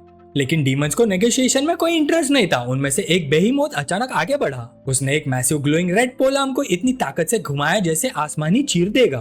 वेपन के साथ डिस्ट्रक्टिव एनर्जी की लाल लहर जामू के सीने की तरफ आई। हे बिग शॉट्स, इतना इम्पेशेंट मत बनो। अचानक जामू के आसपास ब्रिलियंट गोल्डन ऑरा भड़क उठी। जब वो विशाल वेपन उसे टकराया तब वो जामू को नहीं छुआ। जामू जोर से हंस पड़ा। उसकी हंसी पूरे ट्रायल स्पेस में गूंज उठी। उसका शरीर धीरे धीरे रोशनी में घुलने लगा। उसने ग्रेट डीमन से कहा, अगली बार जब मेरे पास काफी स्ट्रेंथ होगी तब मैं तुम्हें दोबारा चैलेंज करने आऊंगा। उसकी गोल्डन आंखें शार्प और कैलकुलेटिंग रोशनी से चमक उठी। मुझे लगता है वो दिन ज्यादा दूर नहीं। कोर्टयार्ड के बाहर का माहौल बिजली की तरह चार्ज था। अचानक एक डिसाइपल ने प्लाजा के बीच की तरफ उंगली दिखाते हुए चीखा, देखो, जामू बाहर आ गया। जमीन से ब्रिलियंट ऑरेंज फायर का एक पिलर फूट निकला। आग घूमती हुई वायलेंट वॉर्टेक्स में बदल गई और फिर धीरे धीरे एक इंसानी रूप में सॉलिडिफाई हो गई। जब फ्लेम शांत हुई, जामू सामने खड़ा था। एक हाथ कैजुअली उसकी कमर पर टिका हुआ था। उसने भीड़ को देखकर एक स्मग और नोइंग ग्रीन दी। उसने आसपास देखते हुए कहा, इतने सारे लोग, क्या सब मुझे वेलकम करने आए हैं? लेकिन ये पीसफुल मोमेंट तुरंत टूट गया। आसमान से एक मैसिव फिगर टूटते हुए तार की तरह नीचे गिरा। उसके लैंड करते ही स्टोन टाइल्स में दरारें फैल गई। रेड एनर्जी की शॉक वेव ने आसपास के डिसाइपल्स को पीछे ढकेल दिया। धूल बैठने पर सामने वही हल्किंग हॉर्न डीमन नजर आए, नी हाउ। उसके मसल फटक रहे थे। चेहरे पर एक शिकारी खतरनाक ग्रीन फैली हुई थी। उसने जहर भरी आवाज में ग्राउल किया, ब्रैट, आखिर तुम बाहर आ ही गए। मैं काफी देर से तुम्हारा इंतजार कर रहा था। धूल बैठते ही जामू ने महसूस किया कि दो परिचित फिगर उसके दोनों तरफ आकर खड़ी हो गई हैं। उसके कुछ कहने से पहले ही उसके पास से एक वार्निंग सुनाई दी, केयरफुल। व्हाइट रोब्स में लूची ने अपनी स्वॉर्ड निकाली। तलवार ठंडी रोशनी से चमक रही थी। ये निहाव है, inner sect heavenly pride rank में 8th रैंक। दूसरी तरफ क्रिम्सन आउटफिट में चूजीरॉन भी फाइटिंग स्टांस में आ गई। उसकी नजर बिल्कुल शार्प और फोकस थी। उसने स्टेडी आवाज में कहा, तुम भागो, हम तुम्हारे लिए इसे रोकेंगे। जामू ने हैरान से आंखें झपकाए, हैं? वो सच में कंफ्यूज हो गया। लूची का उसकी मदद करना समझ आता था, लेकिन चूजीरॉन, ये तो बिल्कुल अनएक्सपेक्टेड था। वो हल्का सा उसकी तरफ झुककर धीरे से बोला, लूची का हेल्प करना अलग बात है, लेकिन चूजीरॉन, तुम आखिर खेल क्या रही हो? चूजीरॉन ने पीछे मुड़कर भी नहीं देखा, लेकिन उसकी गर्दन तक हल्का सा लालपन आ गया। उसने एक गोल्डन तलिस्मान एक्टिवेट किया। उसने ठंडे अंदाज में जवाब दिया, मेरे पास अपने रीजंस हैं। कोर्टयार्ड के दूसरी तरफ नीहाव की आंखें मर्डरस इंटेंस से जल उठी। उसने दोनों औरतों को देखा। उसके दिमाग में कैलकुलेशन चल रही थी। चूजीरॉन और लूची जामू को इतनी एग्रेसिवली प्रोटेक्ट कर रही हैं। लगता है उनके पीछे के लोगों ने भी इसके पोटेंशियल को नोटिस कर लिया है। उसने तुरंत डिसीजन ले लिया, मैं और वेट नहीं कर सकता। एल्डर्स के आने से पहले मुझे जामू को मारना ही होगा। एक थंडरस रॉर के साथ निहाव हवा में उछल गया। उसका massive face terrifying red aura से घिरा हुआ था। वो गरजा, रास्ते से हट जाओ, कोई भी मुझे मेरे कजिन का बदला लेने से नहीं रोक सकता। उसके डिसेंट के फोर्स से लूची और चूजीरॉन दोनों पीछे ढकेल दी गई। अब इम्पैक्ट जोन के सेंटर में जामू अकेला खड़ा था, लेकिन भागने के बजाय जामू ने बस एक ही हल्की सी सांस छोड़ी। उसके चेहरे पर काम और ऑलमोस्ट प्रेडेटरी स्माइल उभर आई। उसने अपने कंधे घुमाए जैसे अब तक सिर्फ हल्का सा वार्म अप चल रहा था। उसने अपने दोनों पाम्स को जोड़ लिया। उसकी आंखें सीधा आसमान से टूटकर आ रहे नीहाव पर टिक गई। हे वार्म अप कंप्लीट, तो फिर आज मुझे पीक कोर फॉर्मेशन की असली ताकत का एक्सपीरियंस करने दो। अगले पल दोनों का टकराव हुआ और वो टकराव इतना भयानक था कि धरती तक कांप उठी। निहाव का पहाड़ जैसा मुक्का नीचे गिरा। जामू ने उसे सीधा सामने से रोका। उसके शरीर से ह्यूमन एम्परर ब्लड लाइन की प्राचीन गोल्डन शक्ति फूट पड़ी। फिर एक मैसिव एक्सप्लोजन ऑफ लाइट और प्रेशर पूरे प्लाजा में फैल गया। ब्लाइंडिंग एनर्जी डोम ने आसपास की बिल्डिंग तक को हिला दिया। ऑनलुकर्स ने तुरंत अपनी आंखें धक ली। सबके चेहरे पर डर और डिसबिलीफ दिख रहा था। क्या यह सच में फाउंडेशन एस्टेब्लिशमेंट 5th लेयर की स्ट्रेंथ है? एक डिसाइपल हकलाकर बोला। ये पीक कोर फॉर्मेशन के एक्सपर्ट को हेड ऑन रोक रहा है। दूसरा शॉक में चीखा। जैसे जैसे रोशनी और तेज होती गई, सीनियर डिसाइपल्स को कुछ समझ आने लगा। अगले ही पल एक डिसाइपल जोर से चिल्लाया, उसके शरीर की ये गोल्डन रेडियंस, कहीं ये ह्यूमन एम्परर ब्लड लाइन तो नहीं? इम्पैक्ट क्रेटर के बीच नीहाव की आंखें फट गई। उसके दांत कस गए। इतना विशाल और मस्कुलर होने के बावजूद वो आगे 1 इंच भी बढ़ नहीं पा रहा था। उसकी सबसे बड़ी शॉक की वजह यह थी कि जामू उसका मैसिव फिस्ट सिर्फ एक ग्लोइंग हाथ से रोक खड़ा था, जैसे कुछ हुआ ही ना हो। जामू ने शांत लेकिन तंज भरी आवाज में कहा, अगर बात सिर्फ फिजिकल स्ट्रेंथ की हो तो सीनियर ब्रदर निहाव, जरूरी नहीं कि आप मुझसे ज्यादा स्ट्रॉन्ग हो। निहाव दहाड़ उठा। उसका दिमाग गुस्से और शौक से भर गया। इस ब्रैड के पास आखिर कितने सीक्रेट्स हैं, मैं अब और होल्ड नहीं कर सकता। उसने दांत भींचते हुए अपनी सारी कल्टीवेशन पावर अपने हाथ में भर दी और उसके मसल्स फटने की हद तक फूल गए। वो पूरी ताकत से जामू को कुचलने की कोशिश करने लगा, लेकिन जामू ने बस ठंडी सांस छोड़ी, उसकी गोल्डन ऑरा और भी ज्यादा भड़क उठी। ह्यूमन एम्परर ब्लड लाइन की शक्ति ने आसानी से नी हाओ की पीक स्ट्रेंथ को मैच कर लिया। साइड पर खड़ी लूची का दिल जोर जोर से धड़क रहा था। इनर सेक्ट एक्सपर्ट की टेरिफाइंग पावर को देखकर वो जोर से चीखी, जामू जल्दी भागो। उसके पास खड़ी चू जीरोन का भी कंपोजर टूट चुका था, उसका चेहरा पीला पड़ गया, उसके माथे पर पसीने की बूंद उभर आई। अब उसे समझ आ रहा था कि किस लेवल की शक्ति रिलीज हो रही है। लेकिन नी हाओ जामू को जरा भी ब्रीदिंग रूम देने के मूड में नहीं था। उसके होठों पर क्रूअल और विक्टोरियस नियर उभर आया। अचानक उसके सीने के सामने एक चमकता हुआ cross shaped sword intent manifest हुआ। उसमें से लीथल ग्रेडियंट्स धड़क रही थी। नी हाओ गर्जा, मर जाओ, इस स्वॉर्ड इंटेंट के नीचे मरना तुम्हारे लिए भी सम्मान की बात है। किलिंग ब्लो सीधा जामू की तरफ छूट गया, लेकिन जामू ने पलक तक नहीं झपकाई। तेज हवा में उसके लंबे बाल झूलने लगे, उसकी आंखें फियर्स गोल्डन लाइट से जल रही थी। उसके चेहरे पर बस एक कॉन्फिडेंट ऑलमोस्ट फियरलेस स्माइल थी, जैसे वो कह रहा हो अब असली बैटल शुरू होती है। अगर आपको वीडियो पसंद आई तो लाइक और शेयर जरूर करना और सब्सक्राइब करो पिकमी को, ताकि आपको मिलती रहे डेली मानवा की कहानियां हिंदी में। अगला पार्ट और भी इंटरेस्टिंग होगा, तो मिलते हैं नेक्स्ट वीडियो में।